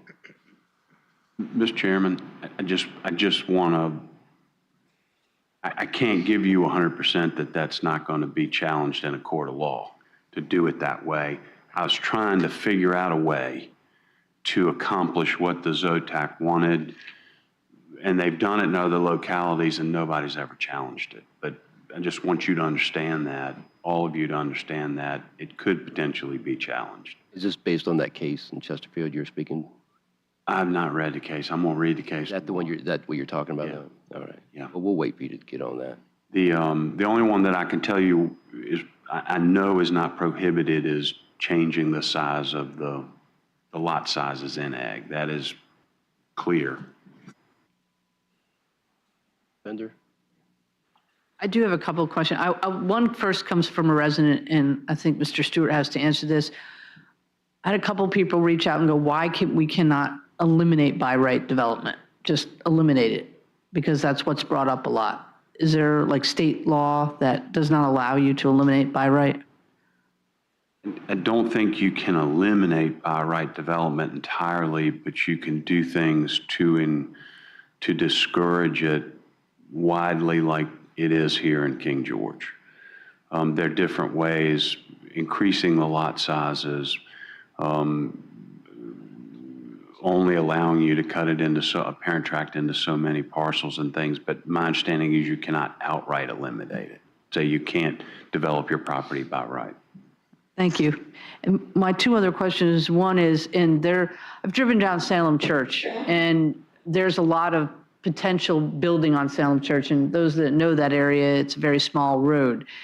And so my concerns is, especially with by right, is splitting those up into a whole bunch of lots. That puts a lot of stress on that road that really isn't made to have a lot of houses on and all the wells and all that. And my concern is that those do have a big impact on the road and the schools, those subdivisions that are on big tracks, but they will have a big impact. So doing that study on what these developments do, what did you call it, adequate? Public facilities study. I really think we did.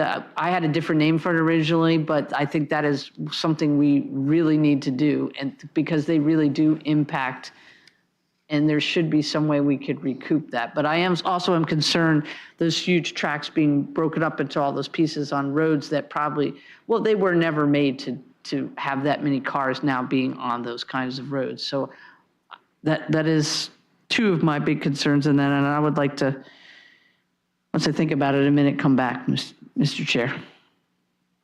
Mr. Smarty, can you look into the cost of that feasibility study that Mr. Luke is talking about? Yes, sir, I can. Okay.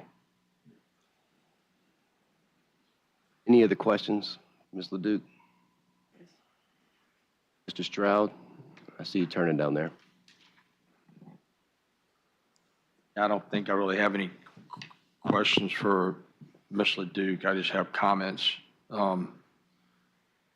because,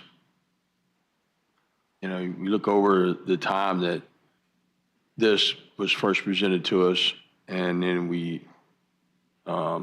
there was a lot of scrutiny from public. I think most of them real estate agents, real estate folks are driven really, fired up by the realtors anyway. I had the meeting out at my property out there, and people came out there and talked. And I think most of the people that came out and talked were against it. And I remember that some of those people that were against it, it's like, you're taking our land, you're taking our money, you're taking our wealth. I remember a gentleman telling me that, years ago, he came out here and bought 100 acres, and that was their investment. That's their retirement plan. They bought 100 acres, and their plan is that, let it just grow grow in value. And when they got ready to retire, they're going to sell it, take their money, and go to Florida. That's exactly what he told me. And others, were stealing from them because, now their land isn't as valuable. So, these are the people say, what are they going to do with it? If earlier tonight we had discussions about agriculture. Oh, we're taking our agriculture, we're losing our agriculture. Well, whenever you take 100 acres and you divide it up into 5-acre lots, you've lost agriculture unless you're going to put, greenhouses or something on it. I don't know, but it's the same thing. So people get fired up, whenever you're trying to preserve that rural aspect, and nobody wants it. But at the same time, everybody wants it. Whenever you build a subdivision, you lose the trees. They take the trees out and they plant more. But the trees are gone. You have the problems with the water runoff. You have to have this sewer and the water and everything else. You get all the things that come with a subdivision, and subdivisions, as Supervisor Collins has pointed out a number of times, and then, we provided the numbers on that houses don't pay for the debt that they bring to the county. So those are subdivisions. It's still no longer a rural area. There's only one purpose for subdividing land into smaller lots. And it isn't to plant soybeans. It isn't to raise cattle. Cattle don't care about smaller lots. It's so people can sell and build houses. So for everybody that's against a smaller or having a larger lot size, what are you saying? You want to sell it for the money. So you're selling out the county. There's no more rural, there's no more agriculture. You're selling out the county, period. Whether it's an individual, he's got 20 acres, because if you want to do a subdivision for your family, it's not affected.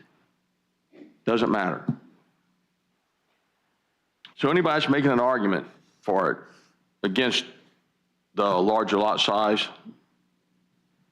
the only motive is they want to subdivide it and sell it for money.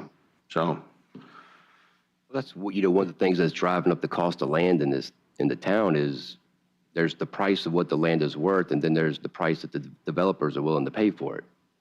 So something might come in at appraised value of $100,000, but developer decides, well, now that land's worth $200,000. So then someone comes along, a developer, and they pay $200,000 for it, but the average Joe can't afford to go out and buy a lot of land and put a house on it.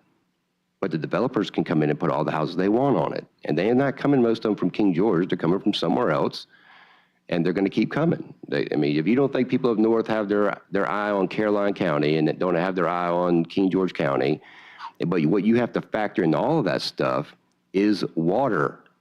You have to factor, it's not just the tax, it's not just the schools, it's not just all those things. We got a man come tonight talking about the Rappahannock River being on the endangered river list. We're talking about the aquifer being low, that people have to get off well water. At the same time, you have people that do not live in King George, who live in upstate New York, who bought 100 acres down here. They don't ever plan on living here. They don't ever plan on being here. What they do plan on doing is selling that little nest egg. They don't care about King George County. They don't care about the people that they're leaving behind. And they're like, well, you're killing my investment. When I lost money in the stock market, no one cares about the money I lose. No one gives it back to me, right? It's an investment. It's called a risk. It's a risk that you take. You sat on it for 10, 15 years. You sat on it for 10, 15 years. I mean, I didn't make that decision for you, right? You made that decision. You're waiting for prices to go up. And so the average guy can't buy a house, can't buy land in this town at a few acres because you're going to pay developer prices for it. That's what you got to pay. Absolutely right. So, Mr. Chairman, so anytime you buy land, it's a speculation. So Carl Silver in Fredericksburg bought land. He held it for a certain period of time, and you see what Spotsylvania looks like today. The whole Central Park used to be a golf course. Yep. So when I buy land, I buy it speculatively to make money on my investment. And there's a lot of people that own land in King George that, you're right, don't live here. But what has happened a lot in these rural communities is back in the day when you would get timber off of these lands, you bought the land. So then you're sitting with 500, 5,000, 10,000 acres. And then you pass away and give it to your daughters, and they don't care about that land. They just want to make money. And some solar company comes by and offers you 10 or 15 times what it's worth. Doesn't matter to you. That's speculation. You know, you were lucky enough to inherit something that was going to make money. But when you buy a house and a piece of property, you speculate also that it's going to be worth a certain amount of money one day that you can cash in on. So is the stock market, so is everything else. Everything's a speculation. That's all I got to say. Thank you, sir. The number of turnouts is a good thing because nobody likes stopping at stoplights. And, you know, this happens all the time, but somebody just in the last few days told me they'd rather drive out here than go into Fredericksburg because they can't stand the traffic and the stoplights, you know. So that's definitely a good move, is limiting the number of turnouts. Sure. The other day, I was going down Route 3 right near Hop Yard, and this big farm tractor pulled out right across my path going towards Hop Yard. That was probably me. That was you. Ms. Bender. Well, Mr. Davis and Mr. Palavoto, Mr. Frank, you've grown up here a long time, and I've heard from many of the folks that grew up here that when you used to go to Central Park, there were no red lights and you could just zoom all the way, you know, towards Orange. And so I coached 1 year at Riverbend, and, you know, sometimes that could take me a long time to get to Riverbend every day. And I counted, it's 26 red lights from 301 all the way to Riverbend High School. And so my concern with all these possible subdivisions and more red lights is, do we really want to be 26 red lights to go from one end of King George to the other end? Because it is 26 red lights. And even in the time, that was 2018-19 that I coached there, the amount of development that has happened in that stretch is amazing. A lot of urgent cares, ERs, don't know why we can't get one, they get 4. But the point of the matter is all the development that has happened, and do we really want that? Because the whole reason we did this committee was to protect to protect the rural character. And so I want to make sure, maybe the first idea came up was a little too much, but to me, this seems a little too little. So, and then my one other concern I remember was the parent track, which is very important, but do we My concern, you were talking about people from other states buying large pieces of land. My concern is someone, splitting off the land and then instead of waiting the 15 years, which is in the code right now, they say, nope, I'll just do 5. And is there any remedy to someone that does that and then tries to flip the house? Are you talking His about family subdivision. Different than parent track. Sorry, wrong term, but the family subdivision, because this is part of it. Is there what happens to someone if they split it up and say it's for the family, but then they turn around and sell the house real quick, within less than the 15 years?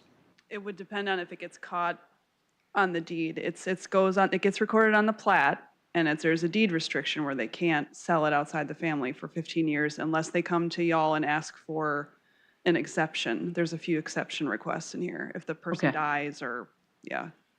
So it's supposed to come back to y'all for a. That is a couple questions I had from folks. So what would prevent people from doing that? Sorry, I used the wrong terminology. That was a good question, though. Thank you. So, Ms. Bender, it takes less time to get to the bridge to nowhere than it does to get from the bridge to nowhere to Home Depot. What was the major issues that people had with changing the lot size? Like if you went to is there a medium where people? Yeah, so I think the issue here is, and it's interesting, as I'm going to be on the ballot to be a supervisor, I'm looking at all these issues, and man, there's points on both sides, and this is certainly one that's going to make some people unhappy with whatever you decide. I think the issue is a basic property rights issue. If you buy a piece of property and you're paying the taxes on it and the rules are this, everybody's following those rules. If you want to change the rules, then you've changed what everybody's been doing. Some of the things that the committee considered was that will probably change the value of real estate, which is going to change the amount of money that you collect in taxes. So, for example, if I have 100 acres and I could divide it into 5 lots, that's worth a certain amount of money.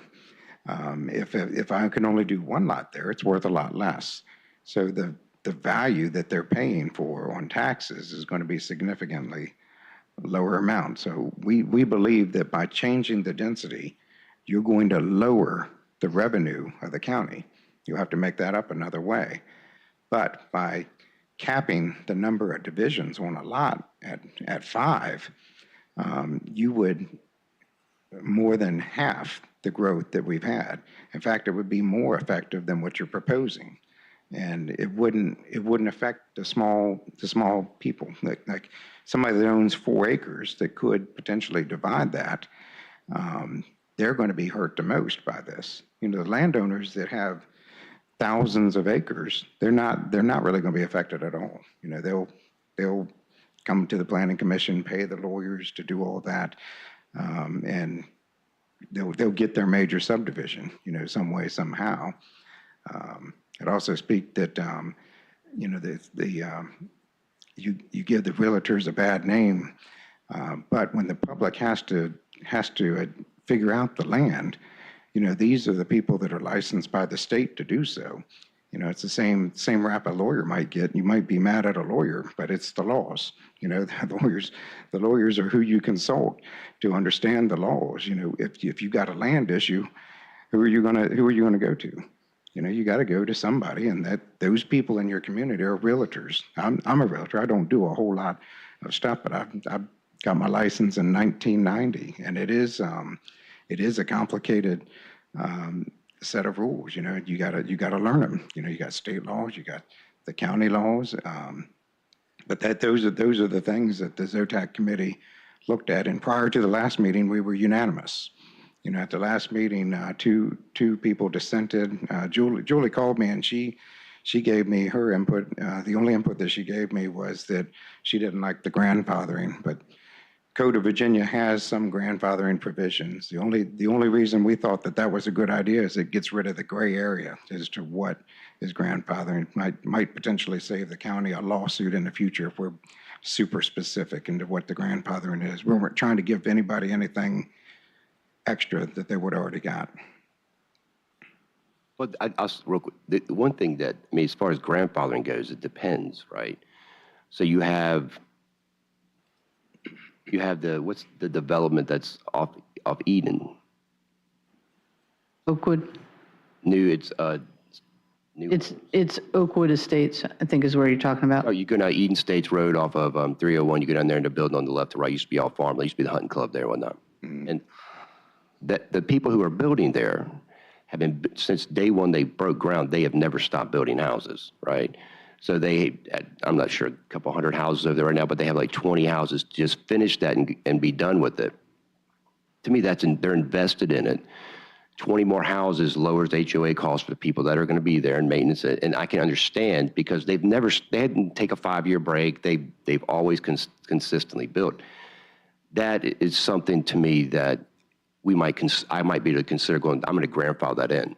You bought land and you planned on developing it. To me, that's not a grandfather issue for me. No, I don't think that's a grandfather. No. But there's a section of the code, it's called vested rights. Mr. Stewart can tell you about that, but it's. Yeah, I know a little bit about that, investor rights. Talk about significant government acts, but I've looked at some case law and, there's battles to be had on what that is. So we find out here, man, people buy you for anything. It doesn't mean they're going to win. That's true. That's true. But if we're more precise, then that might get rid of some of these battles, because I suspect that, some of these larger developments, they might want to go forward. They might hire a lawyer. Somebody cutting a 4-acre tract in half is not going to hire a lawyer to battle that. Yeah. Well, to you and all the board, Mr. Franks, thank you guys for serving on it and putting your time into it. I know it takes away from family and everything else. So I just appreciate all that you guys volunteer to do it, and I just appreciate it. Absolutely. Thank you. That was huge. Thank you. All right, do we have anything else from Ms. LeDuc right now? I don't think so.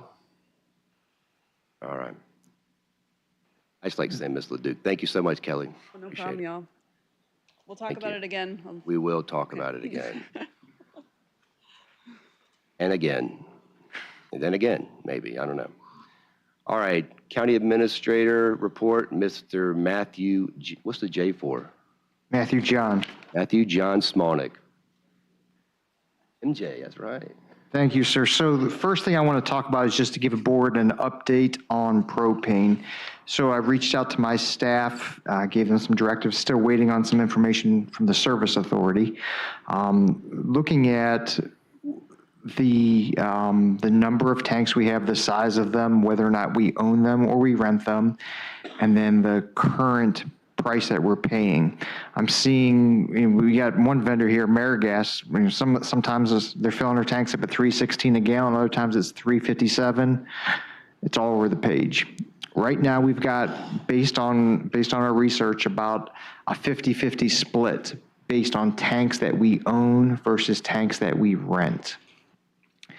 So talking with procurement on this, it's more convoluted than initially we thought when we started looking at this. So a couple options for the board, and I've got my recommendations. I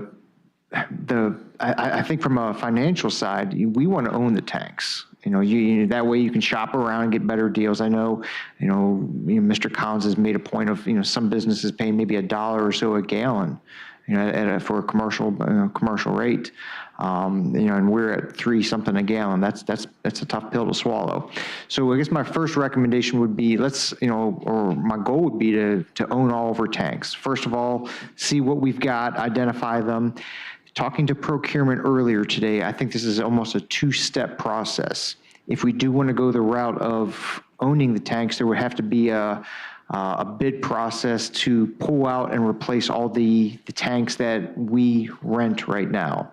And then the second bid process would be the IFB for actually the cost per gallon of propane to fill all of our tanks. So that's my recommendation.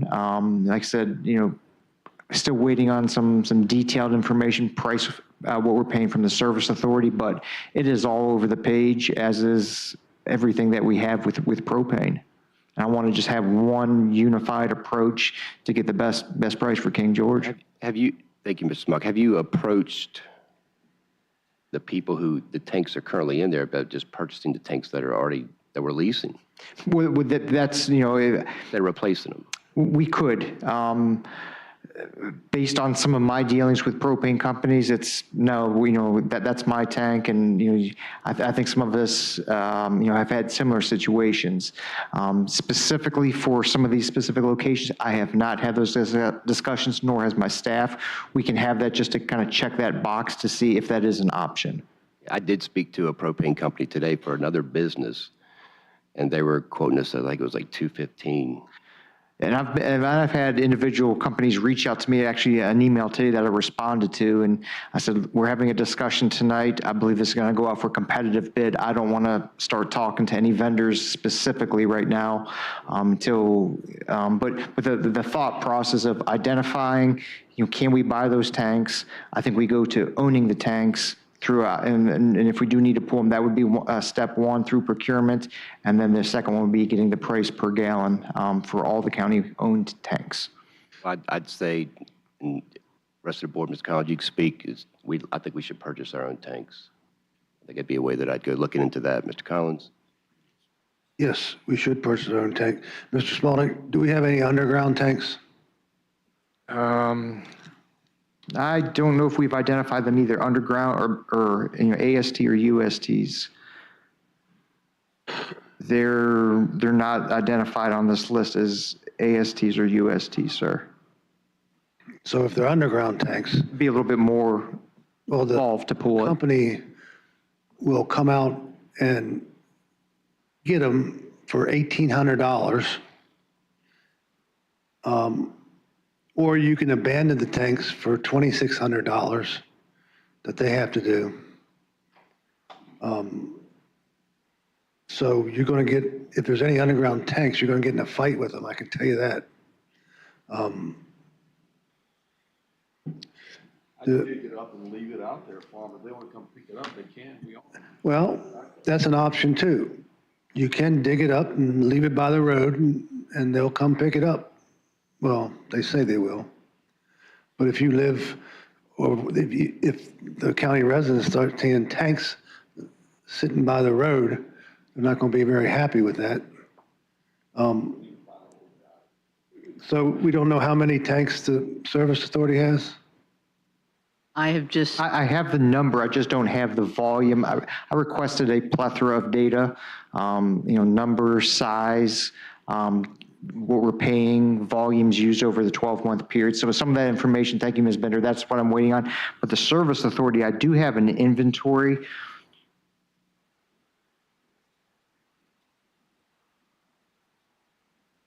It looks like 19 is what I'm counting. Mr. Collins, I just sent Mr. Eisenbeis an email. I copied Mr. Smolek, Mr. Rasavi on that we need that data sooner rather than later. When did you request it, Ms. Bender? Just now, but Mr. Smolnik did the initial request. I don't know when that was. When did you request it from the Service Authority, Mr. Smolnik? So I'm looking here. This was April 7th at 2:15 p.m. I asked for a summary of all propane tanks, including their size, location, ownership of said tanks, the price per gallon we're currently paying, the volume that we've used at each facility over the past 12 months, the total cost spent at each facility over the past 12 months, and the vendor for each specific tank. So 2 months and we can't get the information? Ms. Bender, can you put a fire under somebody? I just sent an email. Mr. Davis saw me sending the email. How many tanks does the county have owned and rented? Well, the Service Authority is separate, but they're 19 in the county. Let me find this data. I know that we've got several at the fire stations. There are 2 here.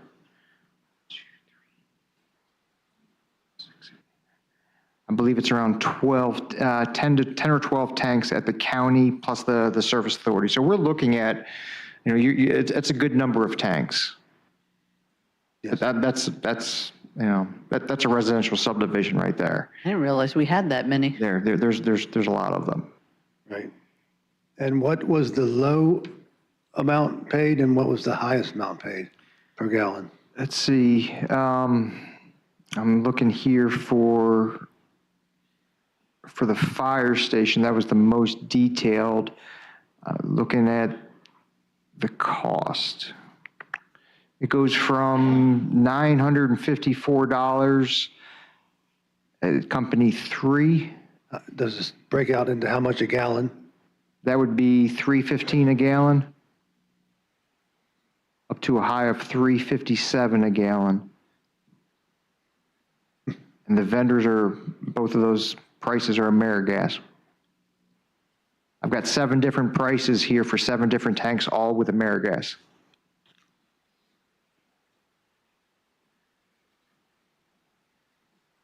I was going to say, for the service authority, most of those tanks are for the generators, so. So do you know how much propane is used by the county in 1 month? Well, without all the information that I don't have all the data to compile, so I cannot give you a summary, no, sir. Okay. That'll make a difference of how much you can get per gallon. But you shouldn't be paying over $2 a gallon, period, for the amount of tanks you have. The companies, they make it difficult to swap tanks. That's the way they get you, and they've got you in there. Oh, yeah, I know. Trust me, I know. But the thing is the company. Yes, trust me, I know. Yeah, but the company, they don't want to lose the business. So if they, I know if they irritate me enough, I don't care what it costs, I'm going to kick them to the blooming curb. And everybody I talk to, I'm going to tell about it. So I think the company would rather try to make it better sooner than they had get kicked to the curb. Well, you would think that would be true. And I'm not going to really expound upon why I would say that, but there's certain companies in this business that don't really care. And even the employees that work for them don't want to work for them. I mean, I've been fighting a propane company for over 8 years.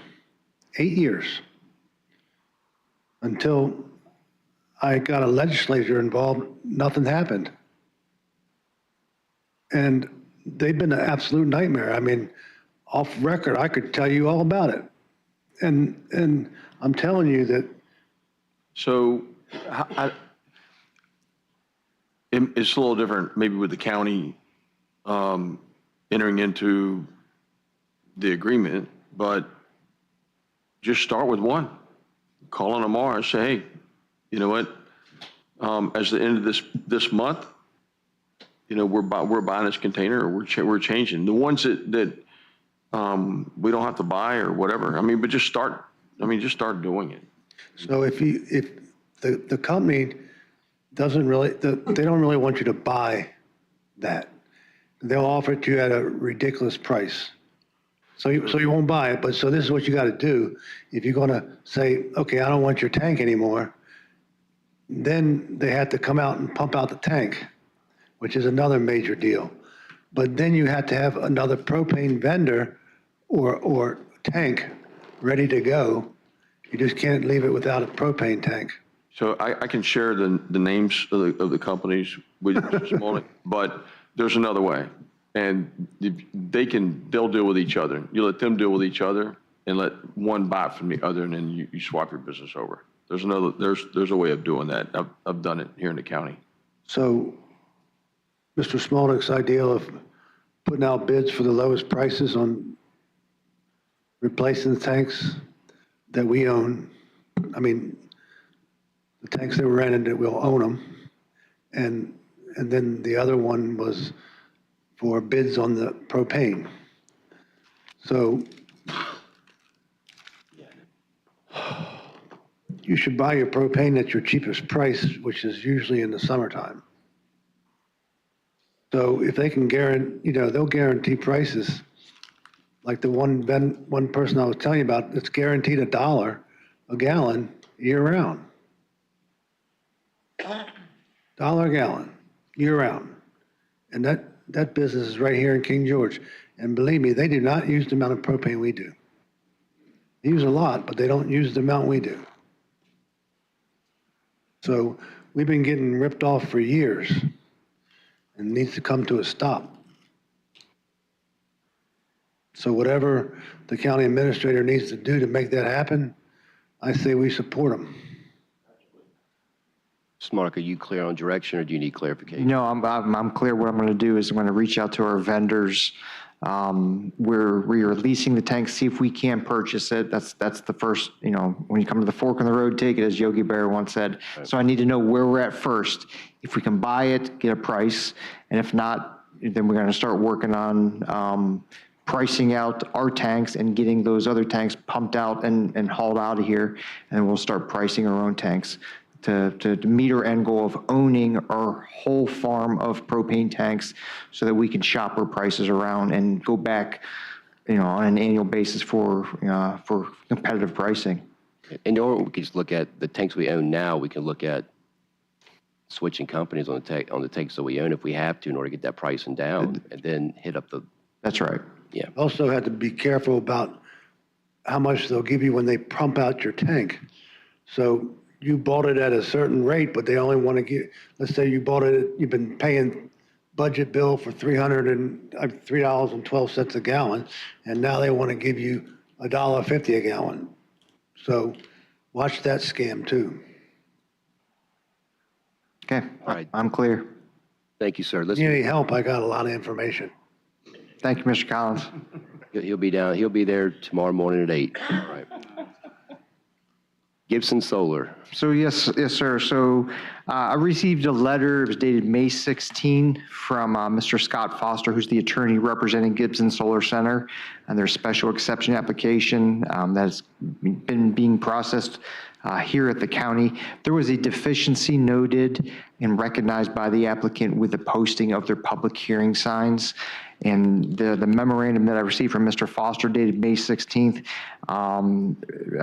respectfully request that the Board of Supervisors refer the special exception back to Community Development for re-advertisement before the public hearing at a planning commission at either requesting the June 10th meeting or at the earliest available meeting. Long story short is deficiency was noted. We believe, and the applicant concurs with us, that this needs to go back. Signs need to be reposted to meet the current regulations. Public hearing all over again at the planning commission, and then a public hearing here at the Board of Supervisors.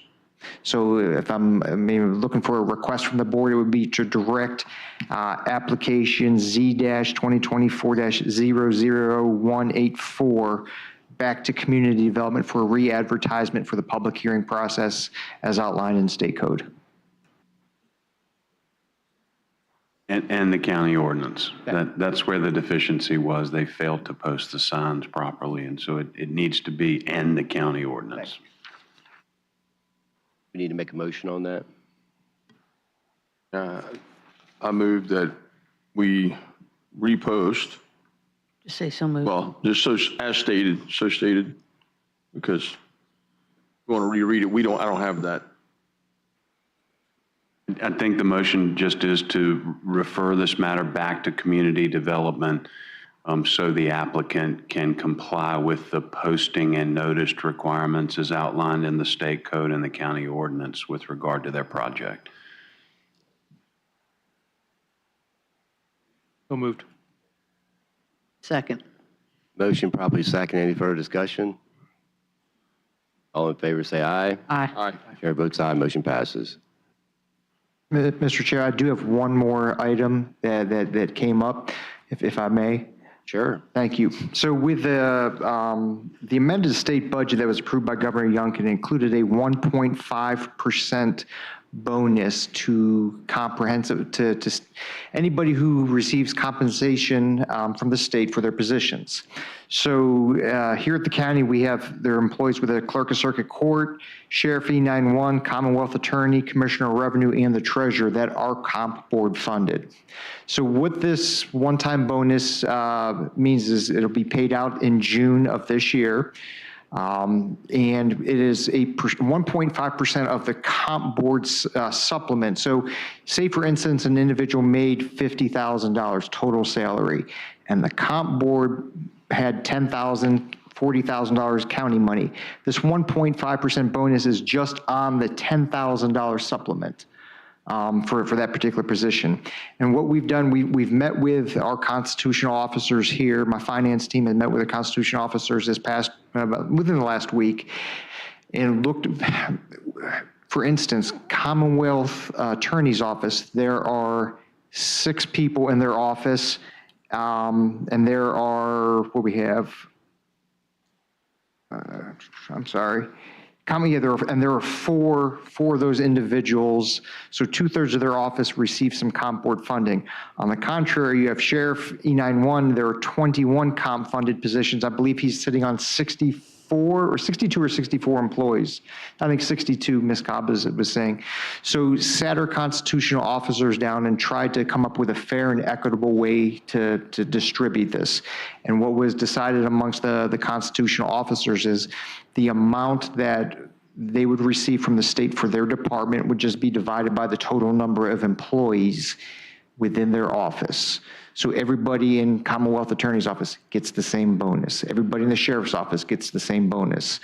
So that is what was decided on. I just need, so this money will be, the only portion that the county is responsible for is the FICA.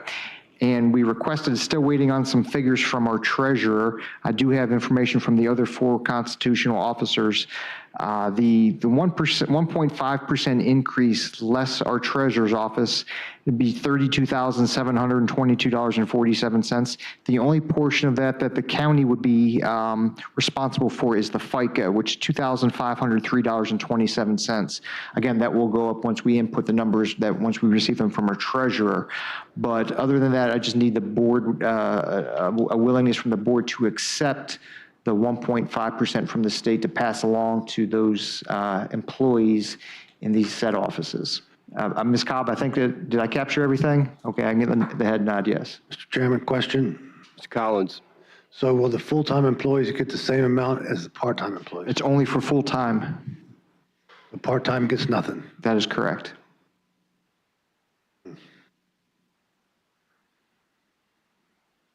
Any other questions?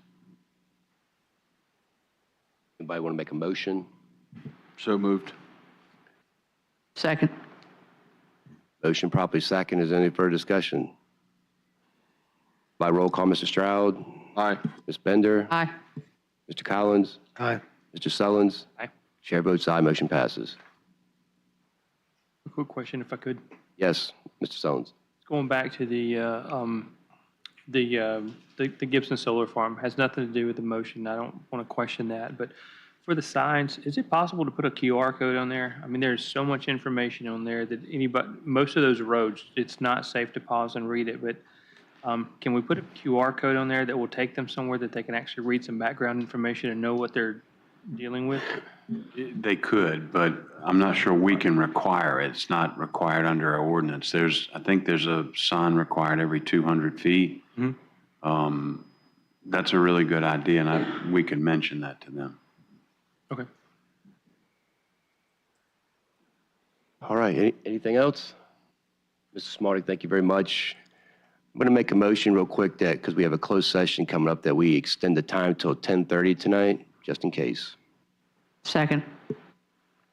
Motion probably second. Any further discussion? All in favor say aye. Aye. Aye. Got it. Motion passes. All right. Now we move on to the secondary public comment to address meeting items that we just spoke about. Comments are limited to 3 minutes per person. Please provide your full name, district you vote, just so we can have it for the public record. Go ahead, sir. You're up. You made it this long. You deserve first shot. Yeah. you may have discerned my emotion when we were listening to the part about the, the changes to the zoning. And maybe I should wait till next time where my thoughts are more collected. But my initial reaction is that I beg you to consider an alternative point of view. It seems that this has been divided into a dichotomy between essentially, folks who want to preserve the rural character of this county on the one hand, and people who want to develop the county until it's totally unrecognizable. I am the last person who, would stand up for the rights of people to develop subdivisions. I must admit, I don't care for them. I am constitutionally not suited toward realtors either, although, I've known some who have been friends, but whatever, okay. The thing is, all right, that let's say that you have a very large piece of land, all right, and you've got a child or children who, maybe a couple, right, okay, in my case, and you got your start a bit late in life and your kids are still quite young. Let's say you've got one that just turned 18, okay, and so I was at that high school graduation the other day, and one who's 28 or something, and he's in the Air Force, enlisted. And they're going to be wanting to have a place, to start out, whatever, all right? Now, the pieces of property I have, none of them are small enough that I would trust somebody who is starting out at that age to handle something like that, because as we've all been in that age, their priorities sometimes seem to lie, it's like it takes a bit of age and growth to realize what you have, okay? And I regard my place as like a park. And if something were to happen to my kids, it'd be kind of like, what can I do to pass this on so it stays essentially in one place? But with something like this, where, if you force not being able to divide off a small, piece to your children, then all lock, stock, and barrel, if something happens to you, or it's like ultimately it's going to fall into the hands of the realtors, into the big money who can come in here with mega lawyers. In the past, oh, sorry. Okay. Is that too much? Yeah, that's the end of the time, but trust me, we're going to answer that question for you. Okay. Is there anyone else that'd like to speak? Sean, go ahead. I would just like to address the previous comment. I think he's going down the road of family subdivisions. So everybody has said we're not going to mess with family subdivisions, but I'd offer that as proof as to why you should involve the real estate agents in this, is because the public doesn't understand the nuances of what you say. And even when he says subdivision, he doesn't like it. That means two different things. To him, that means this hundreds of houses. To our community development, it means one line drawn on a plat. So anyway, that was all I had to say. Sorry. Right. Is there anyone else? Is there anyone online? Has anybody received any correspondence? Right. So you live in my district, so I'll talk to you first. It does not affect you. So in other words, if you owned 5 acres of land and you wanted to cut off a piece and give it to one of your kids, it does not affect you. So that's how King George has grown. That's what I live on. I live on a family plot that's not even, it doesn't even qualify anymore, whatever that terminology is. It's just makes it, no, because it's grandfathered in. Mr. Chairman, this might be a good time to switch the topic. Okay. Anyway, but it does not affect that. So this is, most of the people that came out concerned about this when we started talking about it, they would come out here and stand in line. I'm not going to be able to do this with my kids, and I'm not going to be able to cut a piece. And we're standing there going, it does not affect that whatsoever. That's what we're talking about. We say family subdivision. It means you want to cut it. You own 20 acres and you want to cut a couple pieces off for one kid, and you want to because you want your grandkids to enjoy what right. We're not stopping that. Got it, Mr. Sullins. That also ties back to the conversation we were having earlier on how do you make sure those kids stay there and they don't turn around in 2 years and sell it. And yeah. Well, that's where your ordinance, I'm sorry. No, go ahead. I'm just tying it back. I don't want to rehash that. But when you have a family subdivision, the ordinance says you have to stay in it for so long. Yeah. So they just can't, like, Mr. Childers can't give it to a son and he says, I don't want it, and he sells it off. Yeah, like my stepbrother did. Your stepbrother did. Yeah. You want to stay there. You want your family to stay there. Yeah, you got a beautiful piece of land. Are you on the Machotic? Do you have some? All right, that's good. That's a great spot down there. I'd want to keep it in the family too. Mr. Stroud? Thanks to both of you. But it's not that we're against realtors.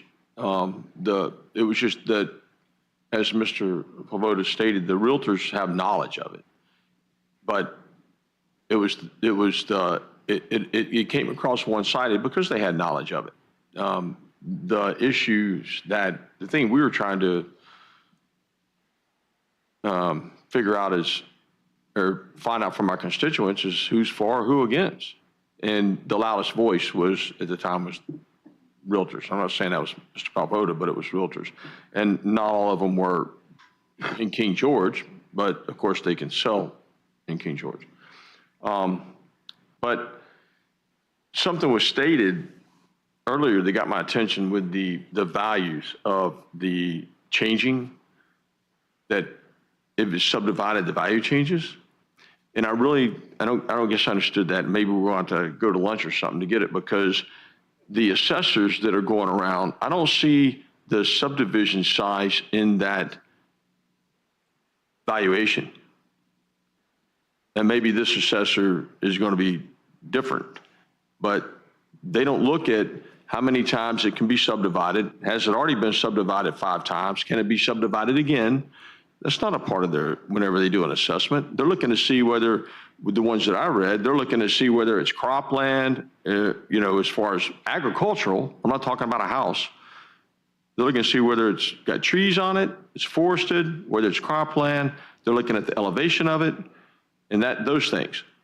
I haven't seen the number of subdivisions in the assessment value.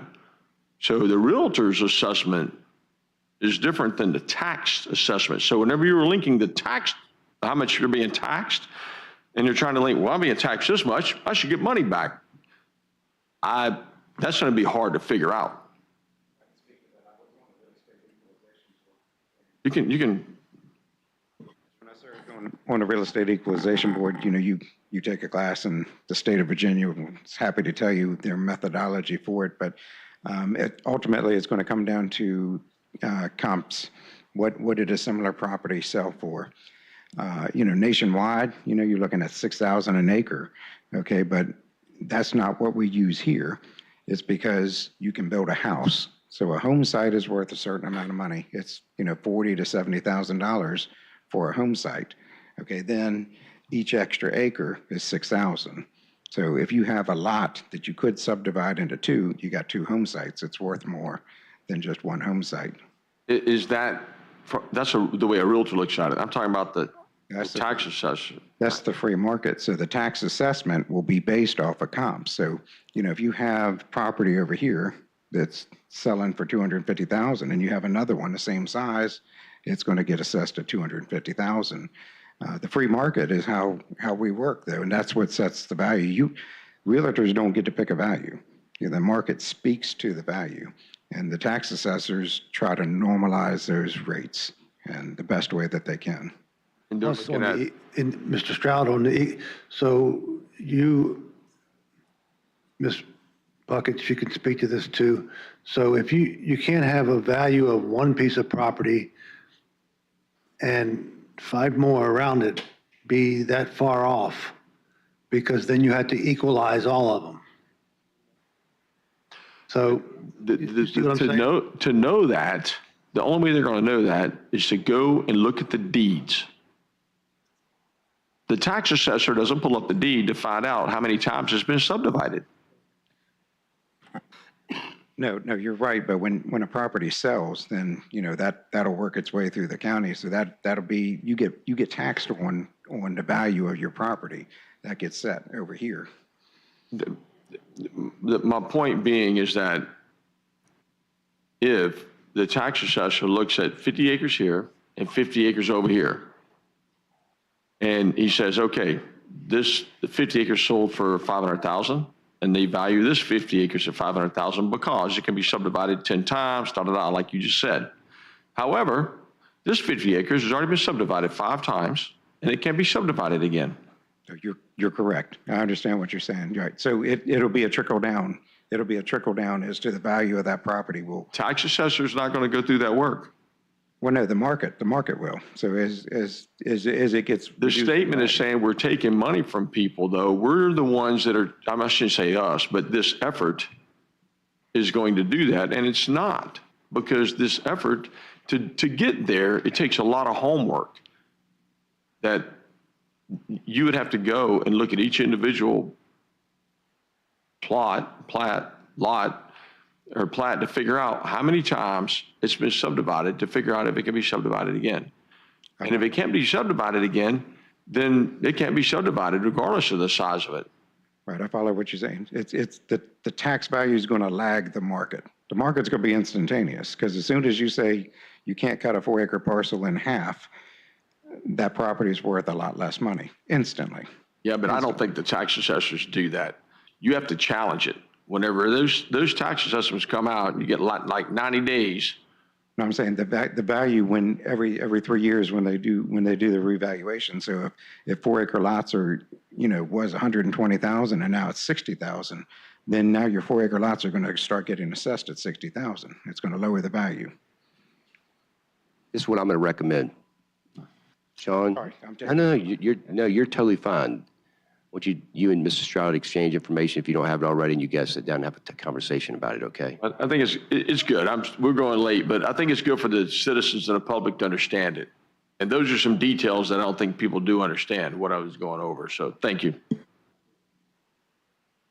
All right, is there anyone else? This is what you do, you go like this. Is there anyone else? You don't want to do that, do you? No, right? Anyone online? No?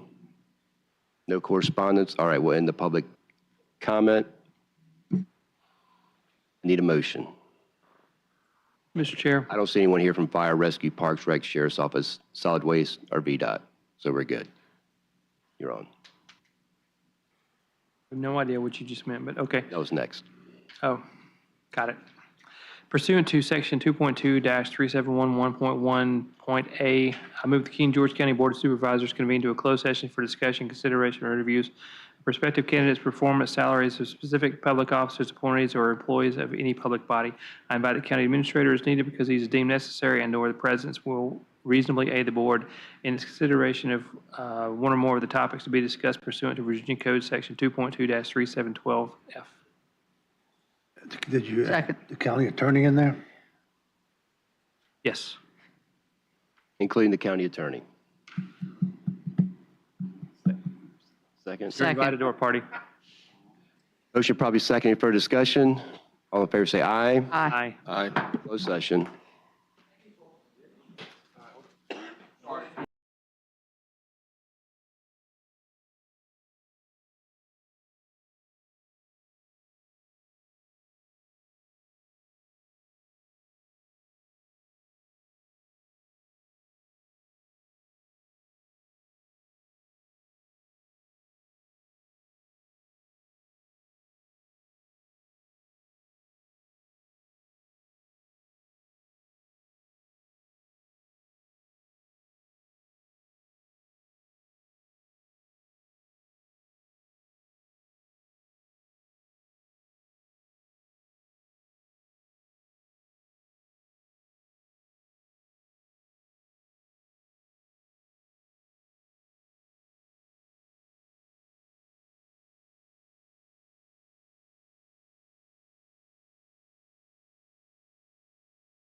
that the King George County Board of Supervisors return to public meeting.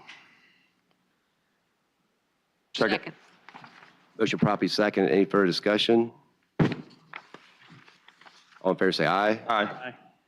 Mr. Chair, I move that the King George County Board of Supervisors certify by vote that only public business matters lawfully exempted for opening meetings requirements by Virginia law and only such business matters as were identified in the motion convening the closed meeting were heard, discussed, or considered during the closed meeting, and no action was taken. Second. Mr. Collins? Sir. So certify? Mr. Sullins? Certify. Mr. Stroud? Certify. Bender? So certify. Davis? Certified.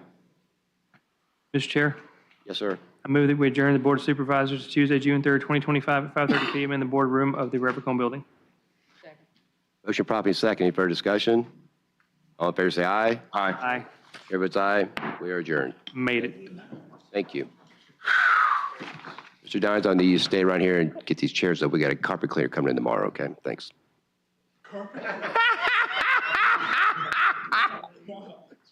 He ain't right. He ain't right, is he? He ain't- A carpet cleaner. I'm gonna point out his people to you. That's the funniest thing I've ever heard. I know what kind of car he is. I know what kind of car he is.